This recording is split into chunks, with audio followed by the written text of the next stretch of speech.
already know the drill. We back again with another episode of Buckle Up with the Boys. Don't forget to like, comment, and subscribe. So strap on your seatbelts, cause it's all pedal to the metal from here. And without further ado, your amazing host, Drew Billy.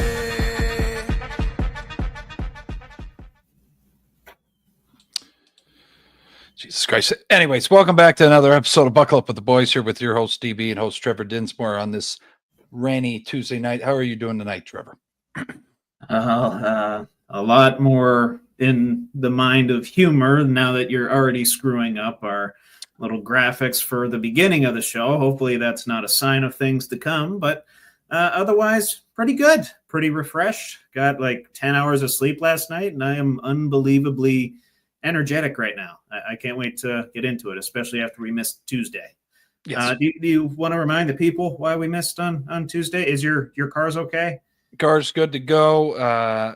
Listen, Honda Civics are great vehicles if you're looking for one. I think Trevor also drives one. I am, and currently looking for another one. Yes. Yes.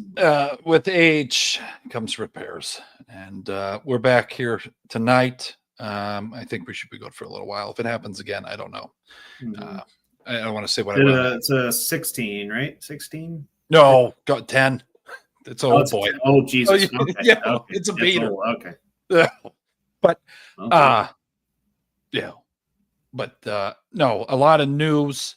Stick around for Trevor's segments and news as well. Also, I'll be back with debate time later.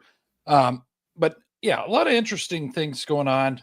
Trevor's going to get into it as well in his, but don't overreact to this. The quarterback competition in Cleveland. I'm overreacting to this.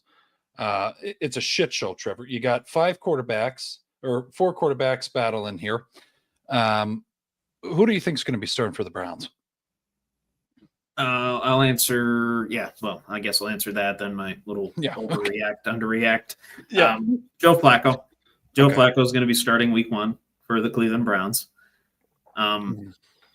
I don't know. It just seems like a common sense thing where you have a bunch of young guys in there with him. You let the veteran go for however many games until he craps out, or the Browns are 1-4 or 2-6, or at whatever point you want to just toss in a rookie or a young guy, or even hell, Kenny Pickett, Super Bowl champion Kenny Pickett, and see what you got potentially for the future.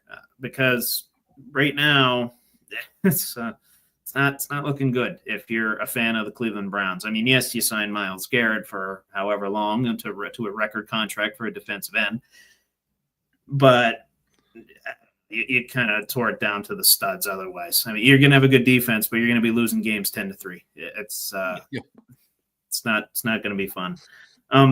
As to whether I'm overreacting or underreacting to this, I'm not overreacting. If anything, I'm underreacting in that I know the Cleveland Browns, I know their organization, I know what they've been since I've been alive.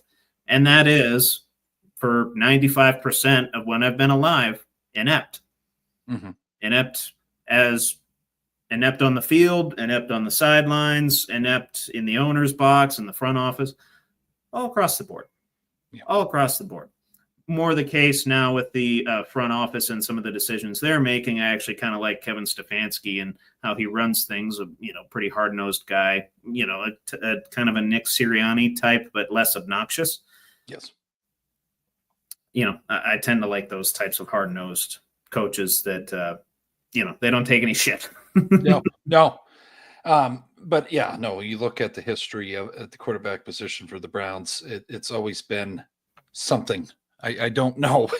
And then when they got Deshaun, we thought it would be something, and then how that all turned out. But hopefully, out of these four, they can get some traction here. But I'm not overreacting either. I could give a damn about the Browns organization because I feel bad for the fans every year. I feel bad for the dog pound, but we'll see what comes of it this season in 2025-2026 season. But breakdown of the Travis Hunter practice time. So I'm going to overreact to this, or I'm not going to overreact to this, because I think they're going to be able to manage his play time or his practice time for defensive side and offensive side of the ball. How do you feel on this, Trevor?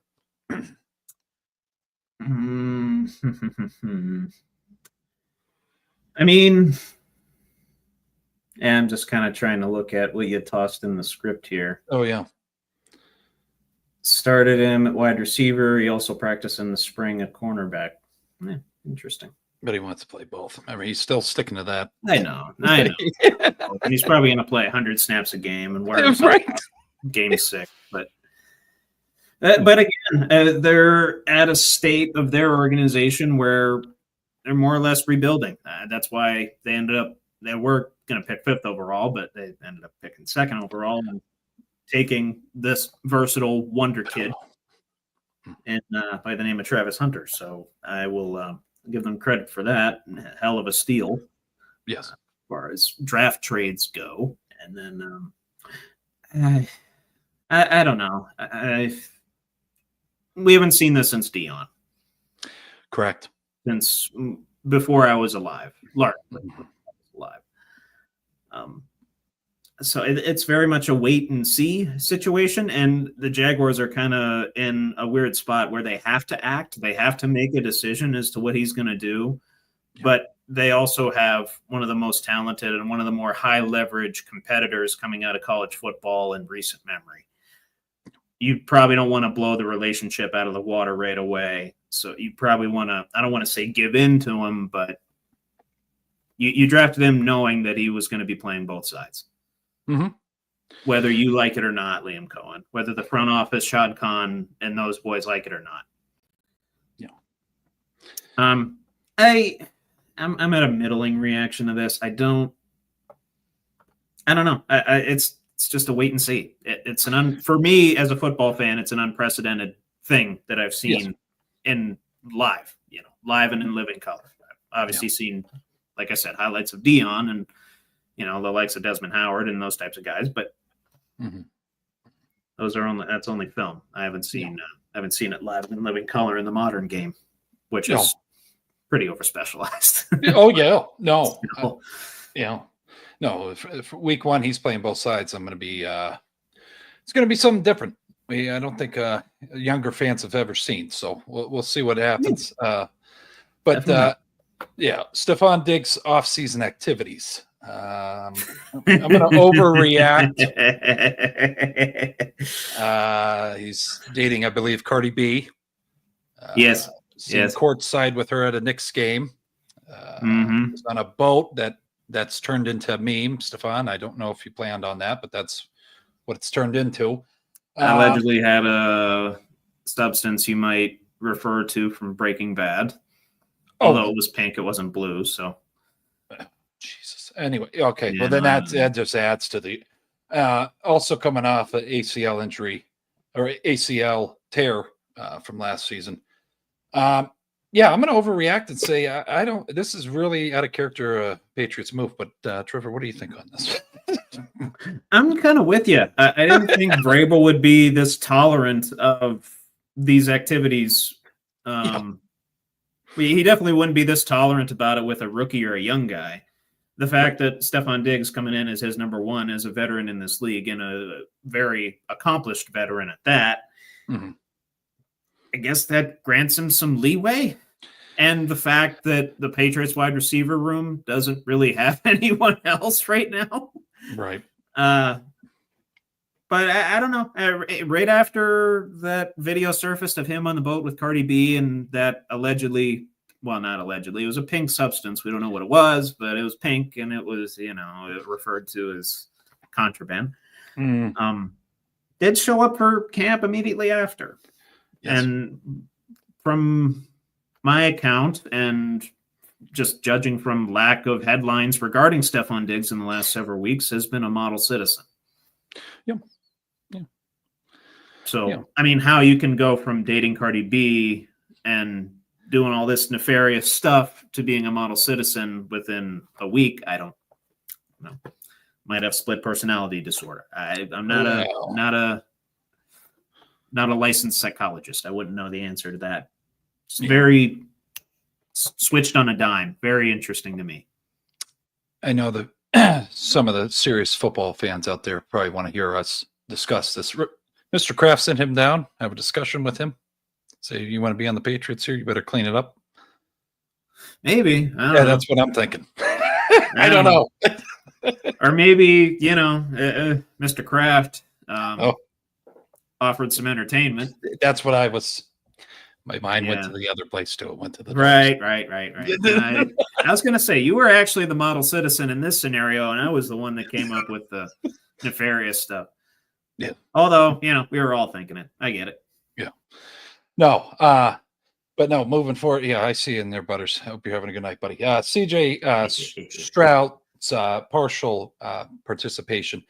I think we talked about it a week or two ago. General soreness. He's still dealing with that in the right shoulder. Did not throw it all during OTAs. I'm not overreacting to this. He could just be. I don't think it's a torn rotator cuff or anything that people are going to, Trevor. So I think people are just getting excited because it's CJ. Your feelings on this? I'm not overreacting at all to this either. It happens. If it was more of an issue, I would think this would have blown up quite a bit more. Yep. If that's the consensus and it's just soreness on the right shoulder, they're just playing it safe, especially now in the year. You don't want to blow anything out right now. You don't want to tear a rotator in OTAs or minicamp or hell, even training camp. That's, you want that. Yeah, I mean, you never want it to happen, but least of all, you want it to happen at this time of year during the summer. So just playing it super safe. I don't, I haven't, again, this is something I haven't heard any major headlines on outside of the general soreness moniker. So no, I'm not too concerned. And for our viewers out there and fans of football, this guy's the future of the Texans organization. If there's any little kink in his armor, they're going to be very drastic about it, Trevor. They're not going to fucking put him out there if he's not 100%. So correct. He just needs to calm down. It's just probably soreness. Maybe instead of swinging the golf club, he's now throwing the football instead. Who the hell knows? Well, he'll is he a golfer? I'm guessing he golfs. I mean, I don't. I know a lot of guys do. I don't.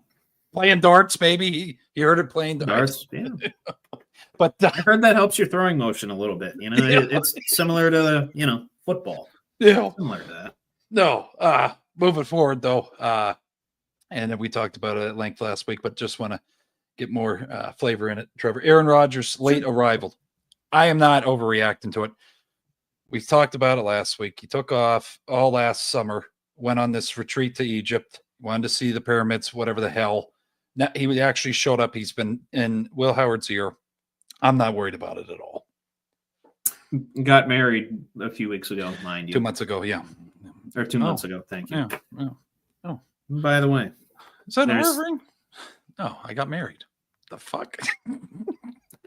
He probably did it when he was over in Egypt. I don't know. Yeah, probably. Married the Sphinx. Yeah. Did he actually go to Egypt? Or you just... No, last year he went to Egypt. That's why he missed okay. minicamp. Yeah. Okay. I knew that. I just was wondering he went there again. No. But I said it last week, and I kind of inserted my foot into my mouth while doing so, based on some of the things that I've said over the last several weeks regarding Aaron Rodgers. Mm-hmm. I've very much changed my tune with him. Mm-hmm. Another case of this guy, and he didn't do anything to warrant being vilified early on. We were just getting sick of waiting. I think was ultimately the thing. Yep.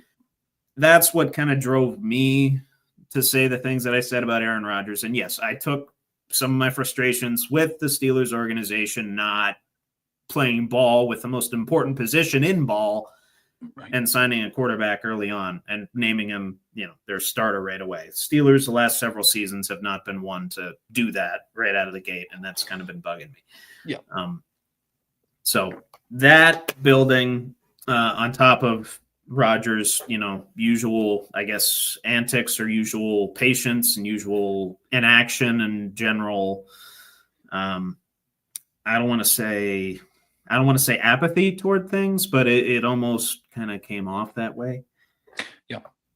Very much changed my tune now that he's shown up, and apparently patched things up with Cam Hayward, mentoring Will Howard, getting along with Tomlin and the boys, participating in OTAs, minicamp, going to participate in training camp.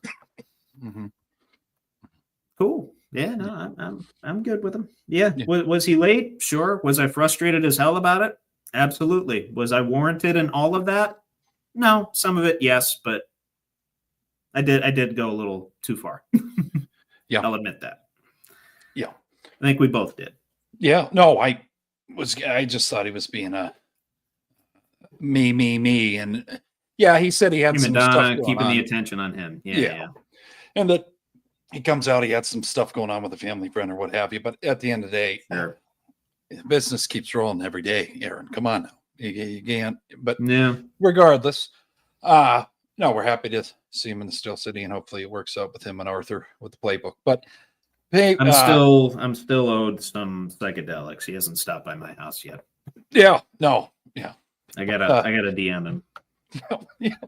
But pay more attention to. I did not realize this until looking over the weekend. Anthony Richardson has missed minicamp. He hasn't been there at all, Trevor. Daniel Jones potentially could have the job. I'm definitely going to be watching this storyline here, because if we see Daniel Jones taking first team snaps this season, what a fucking whirlwind. What do you think on this, though? I was going to say, we're going to get a lot of answers to a lot of questions once September starts. And I know he missed mini camp, not trying to re-aggravate the AC joint that he hurt last year. Yeah. But the thought of Daniel Jones getting first team snaps on another team, who would have thought that's fun. That's very fun. I mean, it might come down to, and I told you so on the part of Brian Daboll. It might not be Brian Daboll's fault, you know? Yep. Yeah. Or it could be a gotcha, and that Daniel Jones within the Giants organization was not set up for success whatsoever. I don't think any quarterback in that Giants room is set up for success based on the receiving room that they have and the horrible, horrible offensive line play that has plagued that organization since Eli. Mm-hmm. As far as Anthony Richardson goes, I saw a stat today that Geno Smith last year threw more passes last year than Anthony Richardson has since high school. Jesus Christ. It's kind of very, very, very concerning. And don't get me wrong, Richardson is talented as hell, can throw it 75 yards probably on his knees. Oh, yeah. Whether he can do that within the construction of an NFL offense is yet to be seen. Mm-hmm. And the Colts are very much a wild card this year. I mean, I love Shane Steichen. Yep. And obviously I love Jonathan Taylor, and I love what that defense has been building. Mm-hmm. But it all comes down to the offense and the quarterback play with them. Right. And they're very much a wild card, just like their quarterback, their QB1 right now is a wild card. They knew they were taking a flight risk on him. And that flight risk so far kind of panned out when he's been playing. He's had his moments, but hasn't always remained healthy. No. So we got to see either Anthony Richardson a full season healthy, or we get to see Daniel Jones get in there halfway through the season, and I don't know, maybe he'll either light it up or prove Brian Daboll right. We'll see. Yeah. No, so definitely going to be watching this. Honestly, we're going to be paying a good bit of attention to the AFC South too. Yeah. No, I just feel bad for the Colts organization right now. The owner dies. God rest his soul, Jim Irsay. And then your starting QB doesn't want to come to minicamp. Okay. Yes. And Daniel Jones, he's ready to go. But anyways, definitely. Something we cannot forget about. I know me and Trevor have not forgot about in Steeler Nation. Maybe even Who Day Nation over there. Trey Hendrickson and TJ Watt both skipped mandatory minicamp and are still waiting for new contracts. Me and Trevor thought hopefully by last week that the TJ's contract would be done, but we're still on the waiting block here. What feelings on this? On the TJ Watt situation, I know both sides they're progressing. They're aggressively progressing toward a deal. I know that was, at least that's the headline that popped up on my Bleacher Report app on, I think it was Tuesday, actually, right before we were supposed to start the show. I think that popped up. Right. So I'm optimistic. My prediction in that it would be done within the last week, that was obviously incorrect. I know. Won't be the last time I'll be incorrect, people. No, I was with you. Because Definitely thought it'd be done by now. But obviously now mini camp's done, and now we got a little bit to wait until training camp. So all they really got to work on is working out a deal. Yeah. So I'm hoping we can get it done very, very soon. I'm hoping before the weekend's out or, early next week. Yeah. Not going to predict anything, but obviously I have a lot more hope in the TJ Watt Steelers situation than I have in the Bengals to handle either of their pass rushers right now that they're having issues with. Obviously Trey Hendrickson, well documented there. And Adam Schefter came out on the Pat McAfee show, I believe it was either today or yesterday, clarified a lot of things in regards to the Bengals' intentions with this contract. The Bengals apparently only want to pay Trey like around $33 million, but they only want to do it for 1 year. So have another type of prove-it deal for Trey Hendrickson. So obviously Trey Hendrickson... very interesting the way that they're approaching that. And obviously Trey Hendrickson wants longer-term deal, wants a little bit more security for, I would say, the rest of his prime at the very least, if not the rest of his career. Yep. And then the whole Shamar Stewart situation with the void of all guarantees language that's being worked into the contract, which I will say, by the way, that is I think I might have misspoke last week when I said that was an NFL precedent. That was just a Bengals precedent that they've kind of violated. Before it was if you did something to void the guarantees in a contract, it was just for that year for Bengals rookies. Now it's all, apparently. Okay. And I believe the rest of their rookies have signed their deals. Yeah. Rest of the rookies have signed their deals, presumably with that language in it. It's just Shamar Stewart, the 17th overall pick, that's griping about it. And I would say rightfully so. First rounder. And his agency has been communicating with other agencies, and it's been communicated to him, do not sign that contract. Hold your ground with this. Yep. Because he does have another year of college eligibility. There's also been rumors swirling that he might be traded. It's going to get interesting. We could see a scenario where neither Trey Hendrickson or Shamar Stewart are a Bengal come week 1. That is fucking wild to me. Yeah. I'm not gonna make you look it up, but I just want to know if that's ever happened. I know Jim Kelly didn't. He went to the AFL or whatever the hell it was back then when the Bills drafted him.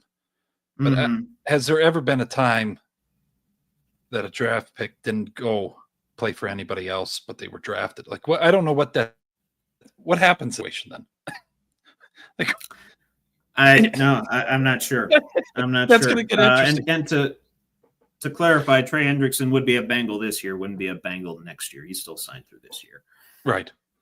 Obviously, the desirable thing for Bengals Houday Nation. Yeah. Get a deal done. To my knowledge, any rookie holdouts that have happened in the past, at least that I've kept track of, have been about money. Purely about money. Whether it's, a superstar, the next franchise guy, like once in a generation type players getting drafted that want big money. Yeah. That's what I've seen in terms of the structure and language within a contract. I've not seen this with rookies. No, never. I mean, we saw it with the Kyler Murray situation a couple of years back. Yeah. In relation to, I believe it was an amount of self-study hours with the playbook. Yes. Which, that one was pretty interesting and probably a little bit more interesting than the Shamar Stewart situation. But this Shamar Stewart thing, it's just a nagging issue. Yep. Yeah. And both sides have been very solidified in their position, and we know the Bengals. They're probably not going to budge. Yeah.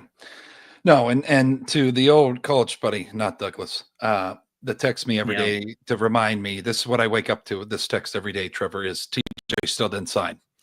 Okay. Just want you to know. That's fine. I know. I know. Okay. Publicly, I need to tell you that. I know. Okay. That's fine. That's fine. I hear you. And I believe Micah Parsons still without a deal as well. Which we got to watch that situation as well. I kind of fucking steered away from it because I thought it was going to get done by the time we did the show, but it still hasn't happened. So that's neither here nor there. But Jerry will figure it out. But I hope so. He's just FYI for the viewers, on a club option for this year. Then he's a UFA next year. Carries a $24 million cap hit this year. Okay. Going to be carrying a lot more if he signs a long-term deal. I can assure you. Hell yeah. Oh, hell yeah. No, but just moving forward here, some players I want to watch out for or in line to improve in 2025. I'm not going to do all of them, but sure. I definitely want to notion to CJ Stroud. A lot of flack he was given, Trevor, for the sophomore slump he had. I think he comes back this season. Do you feel, even though he's dealing with the soreness right now, I think he has a better season than he did last season? Do you see any? I agree. Okay. Yeah, I agree. I mean, yeah, he was dealing with, some injuries last year and faced some tougher competition, faced a tougher schedule than he initially did in his first year. Yeah. And on top of that, second year is always going to be tougher because teams have film on you now. They have film on you. They know your tendencies. They know how to diagnose you, essentially. Yep. And now he's got to do some of that counteraction and counter-diagnose what the defense is doing. And I trust that he'll be just fine. I don't. My main concern with him is that offensive line still. If they're going to be able to hold up. I know he was sacked quite a bit last year too. And quarterbacks that get banged up, they tend not to do well. No. We saw that with Caleb. Yeah. Oh, got the shit beat out of him. But switch another guy, Deebo Samuel, going over from the 49ers to the Commanders. If you live under a rock, I want to let you know that now. It's been, almost a month and a half since that happened, a month or so. No, I think he's going to flourish in that offense with Jane Daniels and Scary Terry. Do you feel the same? Yes, because he's going to be used in much more limited a capacity. Yes. Much more specialized of a capacity. He's not going to be an every down guy where you need to plug him into receiver or running back on any other given snap. Right. He's going to be worked into the offense among Scary Terry. I believe they still have Eckler on the roster, among a bunch of other receivers that are up and coming on that young roster as well. So I don't see. Well, of course they drafted no. Never mind. I was going to say they drafted Jaden Higgins, but that was the Texans. Excuse me. But. Now, if anything, he's not gonna be a world beater in fantasy like he was in prior seasons when he was that gadget guy for the Niners and he was their primary weapon. But I'd say he'd be a good flex option for you. Yeah. Oh God, he drafted in the later rounds. Yeah. I mean, he might fall in a lot of drafts, understandably so. Didn't have the greatest of seasons last year, even when he was playing. No. So. Yeah. But no, I think. I think he'll be worked into that offense pretty well. Yeah. And more sparingly, much more manageable for him to handle the snap count. Yeah. No. And then just one other guy I want to touch on, Bryce Young. Sure. They got McMillan coming down there. Thielen's still there. Leggett. I think he's going to have a better season. I don't think last season he had that bad of a season, Trevor. Looking at the numbers, 2,000 yards, 15 touchdowns, 6 interceptions in the final 10 contests. But his rookie season, they did not set him up with any success. No weapons, I didn't feel. I mean, I think Thielen was there. Yeah, was there his rookie season. I think that's when he went over. But you feel he does better this 2025, 2026 season here? Oh, I would think so. Okay. I mean, they got some weapons in the draft, and they're building the depth there. Yeah, they still got a ways to go to fill in a lot of holes, and thankfully they're in an opportunistic division where they could win some games and maybe look better than they actually are. But you got Chuba Hubbard back. We know how good he is. I believe he's on a new deal as well.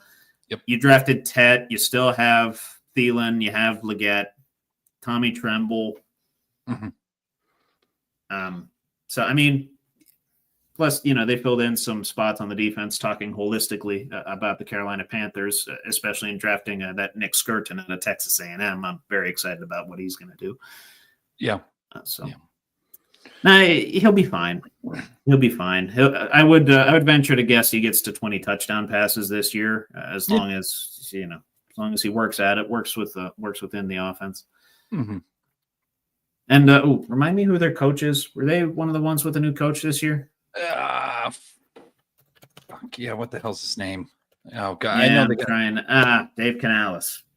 Dave, okay. Dave Canales. Yeah. Their GM also actually seems like he has a brain on his shoulders, so it's good to hear too. So. That's right. This guy was the Bucs offensive coordinator in 2023, Seattle quarterbacks and passing game coach prior to that. Okay. So perfectly suited for an up-and-coming young quarterback. Yeah.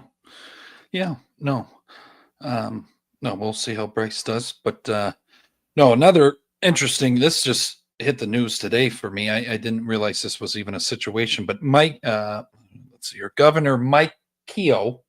I said it a different way, Trevor. You see the spelling there. I almost said it wrong. But signed a legislative package on Saturday, approved by Missouri lawmakers earlier in the week, that includes hundreds of millions of dollars of financial aid intended to persuade the Chiefs Royals to remain in the state. They're also already dealing with a deadly tornado that caused $1.6 billion in damages, Trevor. Now, some reason, I guess there's issues in negotiating with the Chiefs and Royals staying. I didn't even know this was on the table, that they were looking to move. Like, any news from you? Did you hear anything on this before? I did not. Didn't even know that was no. And obviously this if they were to leave, it'd be several years from now when their leases expire. I believe that's in January of 2031. So we're talking 5.5 years from now. Right. But yeah, it looks like he signed a bill that would finance an $800 million renovation of Arrowhead. Or no, that was last year. Yep. Oh, okay. I see here. Last year, Jackson County voters defeated a sales tax extension that would have helped finance $800 million and a $2 billion ballpark district for the Royals. So I guess now, I guess he's just adjusting the budget, it looks like. Adding more, it looks like. Massively so. Yeah. Even more. Yeah, very, very interesting. Yeah. On top of the fucking disaster that they just had. You know what I mean? Like, it's a hell of a time to try to, we need more. It's like, okay, well, holy shit, the rest of the city's kind of fucked up right now. Like, okay. Very much. That's a lot to juggle there, Trevor. I would not want that position to try to, because the fans love them down there. I think if you've watched this before, I'm not too much into baseball, but I know the Royals are beloved down there, and the Chiefs are. I mean, they're the bandwagon team of the last 5 years, I feel. So he wants the money to keep coming in. He wants the money to keep coming in, so he doesn't want them. I would think so. I would think so. But yeah, I know Kansas is on the table now too. They have an offer that expires. I believe it's on June 30th. So in like 11 days. I think if they put out bonds to cover 70% of the cost of the new stadiums and the new facilities for the Chiefs and the Royals, should they decide to move to Kansas. Yeah, very much up in the air still. I mean, we'll see when that June 30th, if that June 30th date comes. I would think you see some acceleration on the Missouri side of things governmentally to raise some money to keep them around, Yeah. No, I agree. And I definitely am going to watch that story. Let's see what the hell comes of it. But also swinging over here, and I didn't mean to do this. Sorry to the Bills fans, but the Bills, Buffalo Bills offense ranked number 2 in scoring, top 10 in both rushing and passing yards, was led by the season's NFL MVP Josh Allen, who I've grown upon to like him even more after his MVP speech. How he's went about his business. He just got married. So wait, whoa, hold the presses here. Are you saying you like Josh Allen? I think fond of him. I don't like him. We're not at like yet. Okay. Yeah. We're progressing there, though, it seems. We are progressing. I do love Jim Kelly, though. I do like Jim Kelly. Of course. I mean, So, you're right. Yeah. Yeah. Just not Joshy. Not yet. Not yet. Not yet. Just so maybe how far are we away, do you think? make it to the Super Bowl, even if you don't win. You're basically going to get there by yourself because he's the whole fucking team. I mean, I'll say that. No, I get it. I mean, that's. Yeah. But it goes MVP for a reason, Yeah, the article goes on. This is what I loved about this article, though. Keon Coleman says that he basically, in a nutshell, Trevor, not to go through all the quotes, basically he needed to do better that rookie season he had last year. And he could have done more for Josh, maybe getting off slant routes better, breaking out, giving more effort. And he feels this year he's ready to just go out there and ball out. I'm excited because you saw flashes of talent, and then sometimes maybe they weren't even throwing the ball to him. Shakir overshadowed him, but this guy, he's a young weapon that could be developed here and turn into a real nuclear bomb. I mean, that's why they drafted him. Yeah, that's why they drafted him. Look at his highlights. I did see a little write-up of pretty much everything that he said in that interview. Basically, like you said, saying he needs to be sharper, needs to be more crisp, he needs to be smarter in his route running and being able to get open for Josh. Yeah. And I hope he is right and that he's going to bust out this year and ball out, which means, if I were to get him in fantasy, I'd be good to go. Yeah. It showed a lot of accountability as well unto himself, which is not something you always see from wide receivers. No. It's usually give me the ball, give me the ball, give me the ball. I'm always open. Give me the ball, give me the ball. We know that all too well. Yes, we do. With a receiver we just traded to Dallas. Yes, we do. But very much a change in tune from what you normally see of wide receivers here saying, I need to get better. I need to be more open so I can get the ball. Yep. So good on Mr. Coleman. Yeah. No, he didn't have too bad at stats. Trevor, 29 receptions, 556 yards, and 4 touchdowns in 13 games, and he started 12. I think they're just going to incorporate him more. I mean, also, here's a pretty good. He averaged 19.2 yards per reception. He didn't have many receptions, but pretty impressive there. I'm not going to lie, but his per catch average was pretty high, as I recall. Yeah, I don't know it offhand, but yeah, but no. Just switching over here. Last thing here. What we got? Oh yeah, Jaylen Warren talking about basically how he's approaching this offseason. He's approaching it. I can't fucking talk tonight. Approaching it differently, knowing that Thursday. We're all off kilter here. But we're used to talking on Tuesdays and relaxing on Thursdays. Now we're talking on Thursdays. And I'm not even drinking. But no, he's looking at it. But he's looking at it as he's the number one running back now. He's taking his drills more seriously, running hills, 30 hills, training old school, going back to the, nuts and bolts, I guess what made him get to the NFL. Yes. And there's a photo of him in the jersey. He's bulking the fuck up. I mean, he was pretty good. Now he's just a bigger bowling ball. So I'm excited to see what happens with him. And I've always been impressed. And we bitched last year about how it takes Najee forever to get out of the hole, get out of the handoff. This guy just shoots like a missile. So are you excited for this upcoming season for Jaylen Warren? Well, if what you're saying is true, that he bulked from a 14-pound bowling ball to a 16-pound bowling ball. He looks good. Yeah, and as long as those defenders, if you're using the analogy, the defenders are the pins down at the end of the alley. Yeah. Only he's got to knock over 11 of those instead of the 10 pins. But now I'm excited for him and Caleb Johnson. Then, of course, we I forgot for several weeks that we signed Kenneth Gainwell, who served a pretty important role in the Eagles' third down game. Yes. So I have a feeling he's going to do the same for us. Well, Caleb Johnson and Jaylen Warren do their thing in busting through defenses and assisting the currently developing offensive line that we have by, essentially blocking some people as they're running. Mm-hmm. Yeah. Very, very excited for them. Very excited. And also just the note for everybody too. And I thought about this when, getting ready for the show. I wanted to see. So Najee took 49.3% of the snaps last year. At times, we never saw Warren on the field when we thought he should be on there because Naj was getting gas.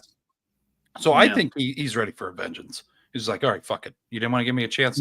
I'll show you now. He's in very much a prove it year. Yeah. I mean, I wonder if he's let me see if he's in a contract year this year too. That'll be a little extra motivation to maybe get a long-term deal, unlike his counterpart that went to Los Angeles. Yes. Check this out here. Go to Spot Track. He goes, I'm not going to be Robin this year. I'm going to be. Oh yeah. He's in a contract year. Okay. Yeah. He's Batman now. Yeah. He's on a restricted tender contract. He's making $5.3 million this year. Okay. Looking for obviously a bit marginally higher, and if he's able to replicate past success on extrapolating that out toward a full starters workload and throughout a full season, I say he gets the money. Okay. No, I'm excited to see what he does. We'll have to look, and I know people for fantasy, he's going to be on their radar. But that's all I had for news. I'll be back later with debate time. We'll move over to Trevor's news and segments. We're doing NFL predictions. Yeah. We're gonna start right off with that. Get out of the news cycle a little bit. Get into NFL season predictions, covering the Broncos and the Raiders this week, or as many people call them, the Raiders. Yeah, let me just pull their freaking schedules up. But okay. Well, don't you have a drop for us? Yeah, no, I got to do that. Hold on. Let's see. You can drop and then you can pull up the schedules. Come on. Hell yeah.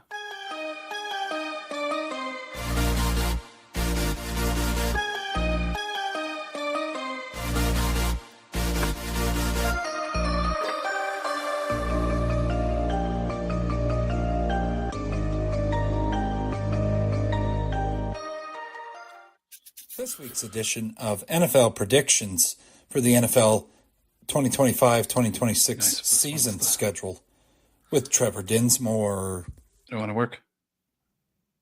Jesus. This week's edition I heard of NFL. Oh, you heard it? Okay. All right. Yeah. Oh, we're good. It worked. Okay. Okay, good. All right, good. I hope the viewers heard it. I heard it. Yeah.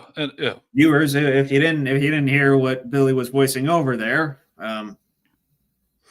I don't know. Raise it in the comments because I'm probably not going to repeat it. I can't do as good a voiceover work as he can into that beautiful microphone of his. And just real quick, I want to apologize. Last week, I'm seeing Butter's comment in the comments section. We had it on Made for Kids, so I just want to apologize to everybody last week. This show was not made for kids. You could tell by the language here. Okay, so the comments are up now. Yeah. Anyway, I was gonna say they're loud. They're loud this week already, which I definitely appreciate. But anyway, Broncos or the Raiders? Who do you want to cover first? Let's do the Raiders. The Raiders. You got more Raiders. Raiders. You're getting there. Okay. You're like the Josh Allen love. You're getting there, okay? Okay. All right, fair enough. Still some work to do for sure. Yeah. But anyway. Beginning with the damn it, I went to the Broncos when you said Raiders. Beginning with the Las Vegas Raiders, who have a strength of schedule per Sharp Football Analysis. They're 18th over/under on FanDuel, 7.5. Primetime games include Week 2 Monday nighter against the Chargers, Week 10 at Denver on a Thursday, and then Week 11 versus Dallas on another Monday night game. So no Sunday night games for the Raiders this year. Starting out weeks 1 through 3, they got at New England versus the Chargers, then at the Commanders. Oh, I'll go Trevor. 1 and 2. 1 and 2. Okay. Beating the Patriots. Yeah. And then losing to the Chargers at home. Yeah. And Washington on the road. I actually have them splitting with the Chargers and Broncos. Okay. In their schedule here. A little bit of a spoiler for you, but this is where I have them beating the Chargers, going 2-1, still losing to the Commanders. starting out hot, giving Raiders fans some hope. And I think we really get to see in that second game how scrappy Pete Carroll's Raiders can be. As you know, Jim Harbaugh's Chargers, saw them last year, the scrappiest team in the NFL, I would describe them as.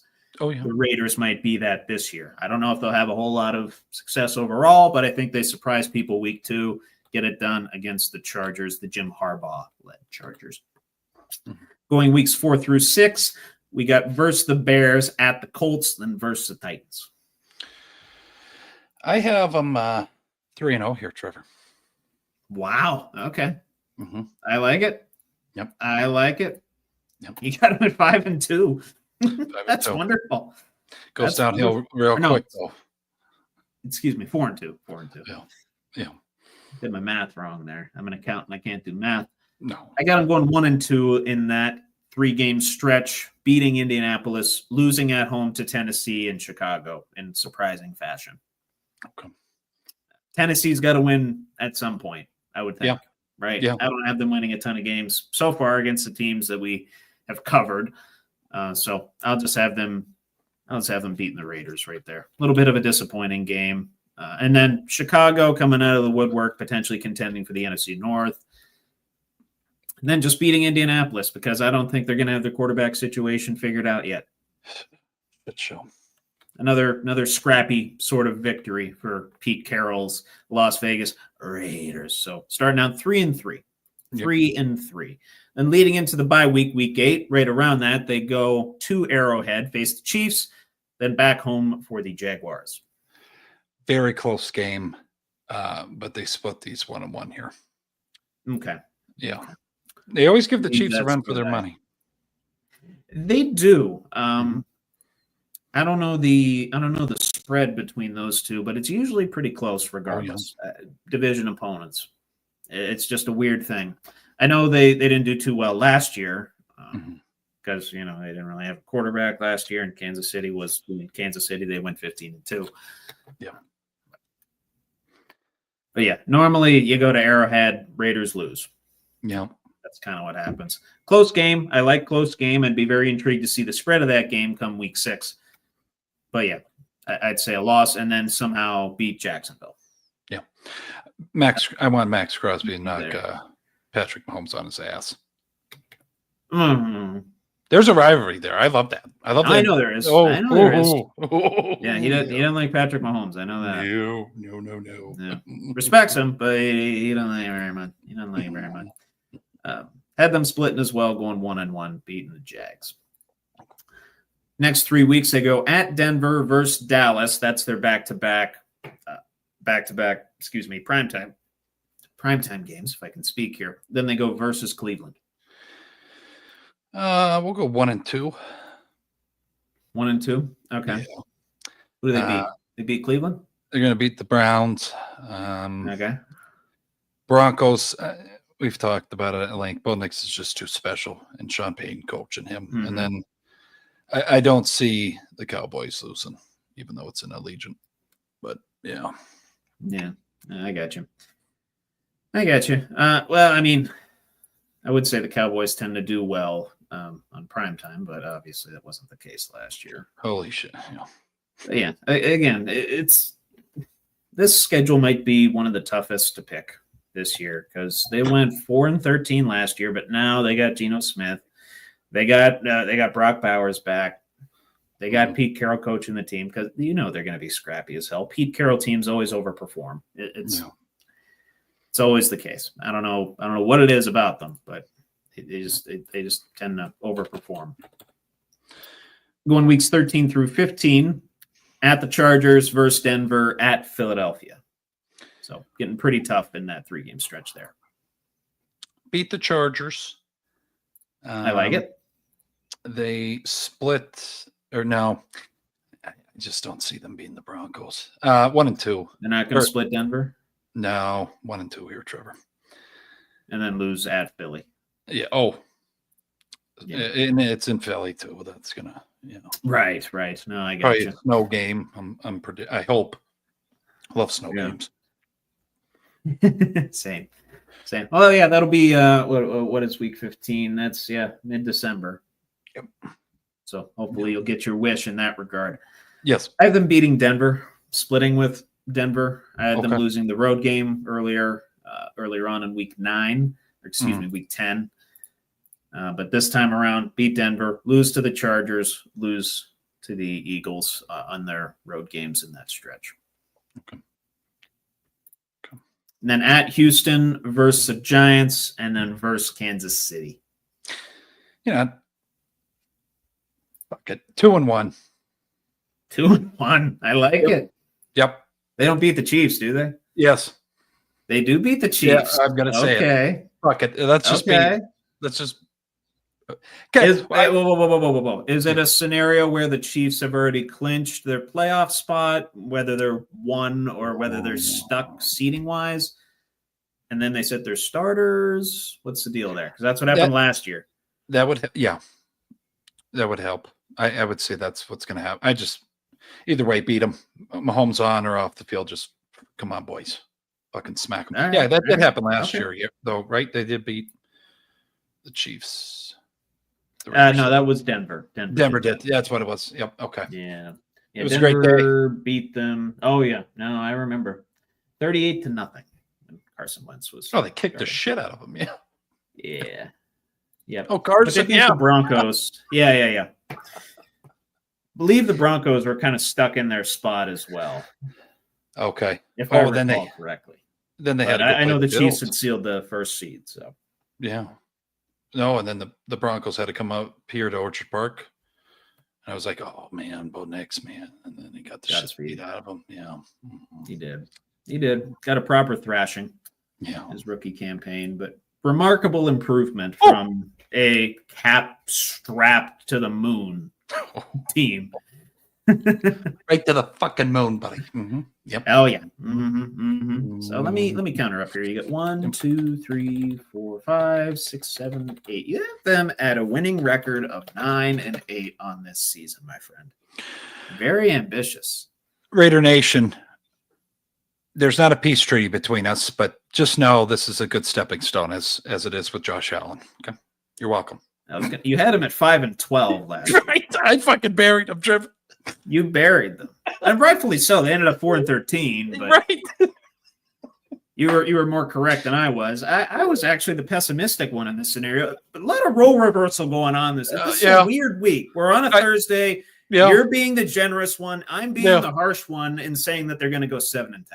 Oh, it's gonna like our slogan. But like a competitive 7-10. You know what I mean? And they're going to be in a lot of close games. There's going to be some heartbreakers in there. They still have a young roster. I think the defense is going to be the one that carries them a little bit, keeps these games close. Yep. You still, I mean, you got Geno, you got Ashton Genty, you got all kinds of weapons on the offense. Well, not all kinds of weapons. You still, I guess Jacoby Myers is still your number one receiver. Correct. That's an issue, but and you got it long term. You got to get the quarterback situation figured out. Geno's not going to be there forever, and. No. I don't know. I love Geno, but he's not a world beater, and I don't think he's going to raise the team to a bunch of wins. That's just me. I compare him to and he's just a game manager. That's all he is. Yeah, he just nothing wrong with that. But when he gets to the end zone, I hope Trevor, for Raiders fans. I hope to God he figures it out in the red zone. If you look at his stats within the red zone, it's awful. I mean, it's like he gets down there and he literally, I say Trubisky shits himself. He shits himself in the red zone so bad. I don't know what the stats are off the top of my head, but he cannot get it in the end zone with his arm. Nope. Just looking at their roster here, they're keeping up with the trend of signing old Steelers linebackers. Landon Roberts is on the roster. Speedy guy. Yeah. I enjoyed him. Jeremy Chin at free safety, strong safety. Obviously, you got Max Crosby, Christian Wilkins still over there, Jermaine Pratt, Landon Roberts, Tommy Eichenberg at the linebacker spots. That's a good defense. Yep. It's a good defense. That'll keep them in a lot of games. And they have the guy that I wanted the Steelers to draft for a while, that Jackson Powers Johnson. You remember him? Yes. Had his own sandwich in a Eugene, Oregon restaurant. We talked about, yes, I remember. Yep. I have a collection of Instagram posts that I save. It's in Buckle Up with the Boys. Yeah. And the cover for that, because it's the first one that I ever saved to that collection, was the Jackson Powers Johnson thing. That's with the sandwich. And God bless his soul, the ex guy that used to be on here, Nate's with us. Me and him were both freaking drooling. That sandwich sounded amazing. Everything you needed. Had all the fixings. It's wonderful. It's absolutely wonderful. If you're ever in Oregon, I wonder if they have it. Maybe check it out. Mm-hmm. And well, since we're on the topic of food, and I guess that I don't know. I gotta give a little shout out to the wine that I'm drinking tonight. It's from Copper Fox Winery in Northeast PA. This is their elderberry. That's what it's called. This is their elderberry flavor. Very sweet. If you like sweet red wine, you'll like the elderberry flavor from Copper Fox. Go check it out. They're not paying me to tell you that, although my mailbox is open. And just a little advice from your friend DB here. When you go wine tasting, you're supposed to enjoy it, not chug it. Okay. Yep. Learn that the harsh way. Okay. Just want to. You gotta do this, right? Although with a proper wine glass, I didn't have a clean one. Well, you check you do the fucking color? Check the legs. Check the legs. Yep. Sniff test. Fuck. And then drink. Shit. Not chugging it, just sips. Yep. You see the sips and take it. Take this is the stuff that you chug. Yep. Yes. I see live. Yes. Yeah, there it is. Yes. Good shit. It only tastes good in Pittsburgh. Tastes a hell of a lot better, and I don't know why. It's the air. I told you that. That's literally what it is. It's the air and the beer together. Yep. That's all it is. Yes, it is. And this is going to taste fantastic because it rained here today. It's humid. It's smoky. Yep. This is going to taste amazing here in a couple minutes. Mm-hmm. But getting back to the topic of football, getting off of drinks and food, I took us down that food path, and that's a wonderful tangent. That's always the one that takes the longest to get off of. So good. Moving on to the Denver Broncos. Yep. Obviously coached by Sean Payton, Bo Nix. Mm-hmm. Bo Nix being their quarterback. Trying to look at their roster here. A bit of a weird running back situation. They got R.J. Harvey, J.K. Dobbins on their roster, but still got Cortland Sutton, Marvin Mims. Evan Ingram is their tight end, and they still got a pretty good developing offensive line on top of that top-notch defense with Sean Payton at the helm this year. A very interesting schedule for them as well. 14th in strength of schedule, so middle of the pack there. And at a 9.5 over-under on the FanDuel win total for them. A lot of primetime games for them this year. Week 4 versus Cincy, that's on a Monday. Then they go to London to face the Jets in Week 6. Week 10 is the Vegas game on Thursday. Week 13, they go to Washington, face the Commanders on a Sunday night. And then last game of the year, Week 17, or no, excuse me, not last game of the year. Week 17 at Kansas City on Christmas. Good game. Second to last game of the year. Yeah. Oh, yeah. And they're expanding that Christmas slate, man. Yeah. Competing with the NBA, which I know the NBA doesn't like very much. But well, what am I going to watch, right? Get Alien. I can't even the Sixers are playing. I'll probably watch both. I said get Alien Silver on the horn there. We'll figure it out. Yeah. Right. Him and Goodell will have a boxing match over Christmas slots. Holy! I was gonna say like arm wrestling or like a trivia night or something. Yeah, or darts. Cool. I don't know. Yeah, darts. Yeah. Darts. Yeah, they have to chug a few brewskis or a Beerio cart. They could do Beerio cart. I think they would be both fantastic at Beerio. Oh yeah. Yeah. Fuck. All right. I don't know. With Silver, how tall he is, I feel like he could just slug it down one gulp. Yeah, he's tall. He's an alien. He's a big son of a bitch. Oh yeah. I love that about him. But anyway, with the Broncos, starting out weeks 1 through 3, versus Tennessee at Indianapolis at the Chargers. God, I am not being nice to Tennessee, and that's okay. I guess 2-1 here. They lose to the Chargers. Okay. Mhm. Okay. I like it. Believe that's what I have as well. Yeah, that is exactly what I had. Lose to the Chargers. Yep. Those are gonna be great games this year. Chargers in Denver. Yep. The spread on those games is probably gonna be like 3 or less. Yeah. Division opponents on top of look at who's coaching them, Sean Payton and Jim Harbaugh. Yeah. A lot of systems can go into battle. Mm-hmm. Oh yeah. No, I'm very. If you're an old school football fan, you're gonna love those games. Yep. Then we go at, excuse me, not at, versus Cincinnati, at Philadelphia, at the New York Jets. Again, 2-1. 2-1. Yep. Lose to Philly probably. Yeah. Philly. I just want to do a disclaimer there. It's Philly in October though, so it's not by much. But I just need to put a disclaimer: the Eagles are not going 17-0. So EAGLES bullshit.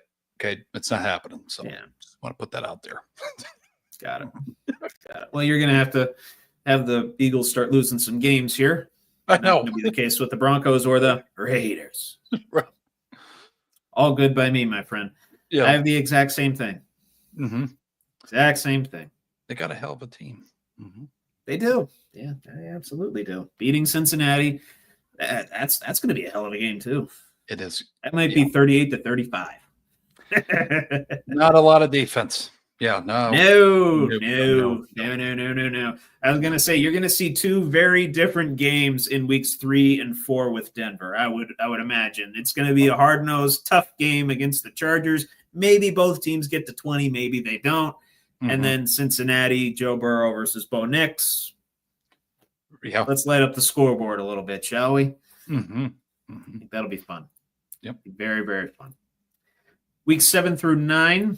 Bye isn't until week 12, by the way, so we're still a few weeks away from that. New York Giants at home versus Dallas at home, and then at the Texans. Go on a little slide here, 1 and 2. Okay, I can see that. I don't want it to happen, but I feel it does. Yeah, no, that's fine. I mean, young quarterback, you're going to be prone to that sort of thing. Yeah. Especially against, tougher defenses that are made to defend the pass. That's what Dallas is in a lot of ways. Mm-hmm. Giants are going to be a little bit better on defense this year. Yep.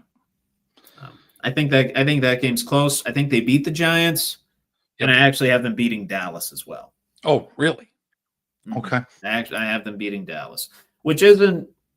You seem shocked by that. I'm not. I wasn't shocked when I picked that. Like instinctually, I'm just like, yeah, they're going to beat Dallas. Dallas is not that great a team this year, and their weaknesses were exposed in the last couple seasons. So, I mean, they got CeeDee, they got George, but that's just what I'm it's wondering. going to be dicey. Mm-hmm. Plus, Zach Martin retired, so a big hole, big fucking hole. Mm-hmm. Yeah, big beefy boy that you've had forever, and has been an All-Pro how many times, Pro Bowler how many times? I'd say Hall of Famer, Trevor. Tough twos. Yeah, I would argue that. Yeah, absolutely. And Notre Damer, so yeah, I have to. Correct. It's a obligatory that I argue that he's a Hall of Famer. Yeah, which I think Joe Alt's going to get there at some point as well for the Chargers. Oh yeah. Midwestern kid, 330 pounds, playing offensive tackle. Yeah, he's going to make like 11 Pro Bowls. Fucking brute. Mm-hmm. It's going to be awesome. It's going to be awesome. Then buys in week 12. Leading up to that, they had Vegas and Kansas City at home. And FYI, you did have Vegas losing here. And we ran through their schedule. So win for Denver there. It's a matter of Kansas City. 1-1 caveat. The Broncos get screwed over on a penalty against the Chiefs. Okay. What kind of penalty? Holding, pass interference, roughing the passer? Pass interference puts them in the field goal. They win by 3. Okay. Bucker comes on and just fucking nails it. Everybody loses their goddamn mind. Yeah. All right. And then the refs talk starts back up in November. Fucking bullshit. It's a script. They're There's a protecting them. script. Yeah, it's scripted. The Yeah. aliens are coming, and the script's written for the Chiefs. Yeah. Good shit, buddy. Good Yeah. shit. Gonna be Same good. thing for me. Same thing for me. Only game we differ on right now is Dallas. That's it. Yeah. We're in lockstep otherwise. Yeah, I'm looking at the schedule. It gets a little interesting here. Yeah. Oh, definitely. Yeah, Yeah. They get into an interesting stretch over these next three, and then obviously they got to play Kansas City and the Chargers again Yeah. in their last couple. Mm-hmm. So let's get on with it, shall we? Weeks 13 through 15 at the Commanders, at the Raiders, and versus the Packers. I have the Raiders winning that one against the Broncos, Trevor. I don't know why. You did not. You had Denver sweeping them. Oh, okay. We're gonna go 3-0. Oh, wow. That's how much I believe. Okay. Wow. Yep. Man. I'm strong on this. Remember, your record's got to even out here at some point. Yeah. Well, I guess we still have the NFC South to do, so that might level it off a little bit. Yeah. Anyway, 1-2 for me. 1-2, losing to Vegas, and then beating Washington, losing to Green Bay.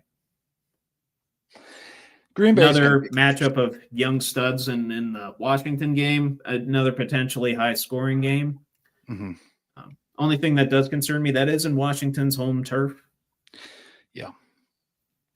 Yeah, but then Green Bay, I just don't think Green Bay at that point in December is going to be affected by the elements at Mile High. Not quite as much as some other teams anyway. You know, them being playing at Lambeau in the freezing cold in December.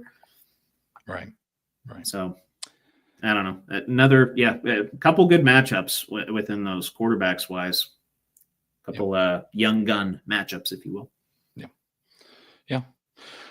No, it's going to be a hell of a battle, though. I'm worried about these last three games. I will tell you that. I don't know same here. Versus Jacksonville, that smells like a trap to me. Mm-hmm. That just smells like a trap. Late season Jacksonville as you're vying for a playoff spot in seeding. Yep. And then, of course, at Kansas City, at Arrowhead, you've already, in your script, they've already been screwed once by referees with the Chiefs. Does that happen again? And, of course, another hard-nosed battle with Jim Harbaugh and the LA Chargers, who they had not faced since week 3. Oh. Did I have being the Chargers first? No, you had the Chargers winning that one. Okay, so we'll split there. Okay. 2-1. 2-1. Okay, lose to Kansas City again, you think? Beat them. They drop it to the Jags. Oh, they dropped the trap game. Yep. That's what I. Wow, you got 2 late season ups. You got the Chiefs losing their last 2 games. I hope you know that. Yeah. Okay. They fucking hit the brakes, and Kelsey throws a Gatorade thing again. Throws a fucking fit. Does he throw the towel at the referee again? That came up on a highlight reel. I was like, I totally forgot about that. He was spicy when he was young. He was He still is, but I mean, in a different way. A lot of late hits, late blocks, what have you. Yeah. Sure. Yeah. I got you, my friend. Looks like you got them going 11-6. I believe. Very ambitious here. Yep. I can't wait to see what you have for the Chiefs next week. If you haven't losing the last couple games here. No. But I got them at 10-7. So we're 1 game off. And in the back half of the season, we kind of disagree on a lot of how the games are going to go. Yeah. But pretty similar in terms of record. 11-6, you have them. 10-7, I do. I got to say this too. 9.5, Trevor. To the viewers, I put that in. I just think that's low. Yeah. I don't know. It seems low. right. But I mean, you could see the Raiders going over as well, just based on just the Pete Carroll factor. Oh, true. That's when you said Raiders, then I was like, okay, I got to factor in Carroll. That's what I mean. It's like it's not quite to the extent of factoring in Tomlin, but it's pretty comparable. It's a factor, Yeah. You got to factor in who's coaching them and how they're going to be able to compete. Oh yeah. No, I I mean, agree. Christ, Pete Carroll's a 73-year-old man still out there slinging it 30 yards down the field. It's fucked up. I hope I can walk when I'm that old. You know what I mean? Yeah. Yeah. No, it's crazy. It's crazy. Anyway, yeah, interesting. Both teams going over this week. You by 1.5 wins on the Broncos, and then also by 1.5 wins on the Las Vegas Raiders. Okay. I got the Raiders going under, and then the Broncos going over, both by 0.5 game. So just slightly over and under their FanDuel predictions. Okay. So yeah, good stuff. Good Yeah. stuff. Yeah. By the way, you have Denver beating the Chiefs on Christmas. I hope you know that. If it happens, I'm not going to be coherent. I'm just going to tell you that right now. So Santa's coming. Santa gets the cookies early morning on Christmas. DB gets the Jack and Coke after the Chiefs lose. I mean, no eggnog. You're not an eggnog guy. I mean, if it's around, I'll throw a little Jackie in there. Yeah, I mean, you'll be on Christmas vacay from work, right? So you don't have to wake up the next morning. I don't even know what day of the week Christmas is, but yeah, we'll have a good time. I think it's a Wednesday.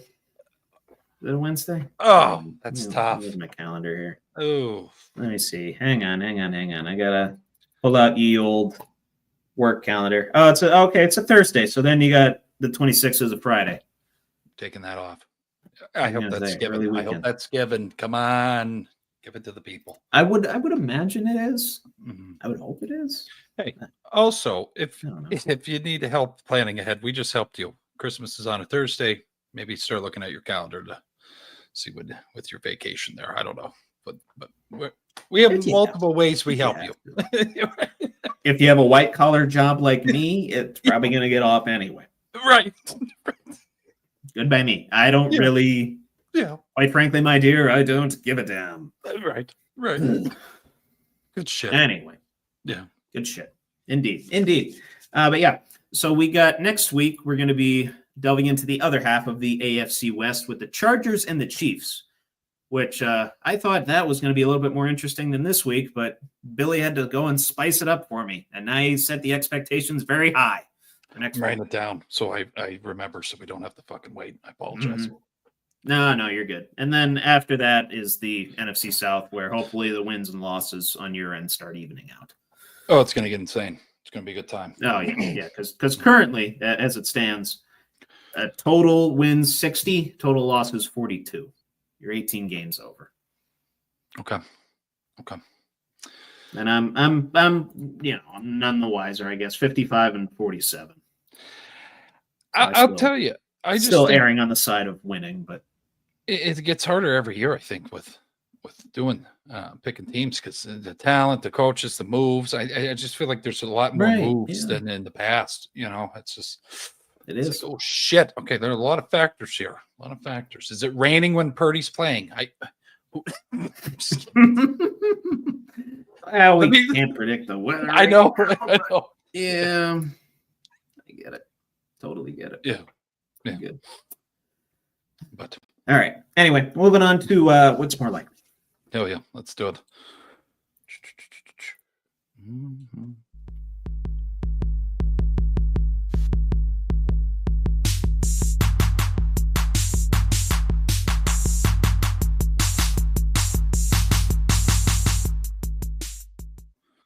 Welcome to this week's edition of What's More Likely with Trevor Dinsmore.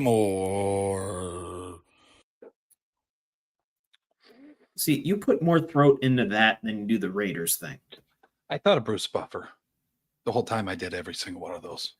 I know. Like, did you dress up in a tuxedo with a little bow tie? I think I was in a t-shirt and underwear. I don't know if...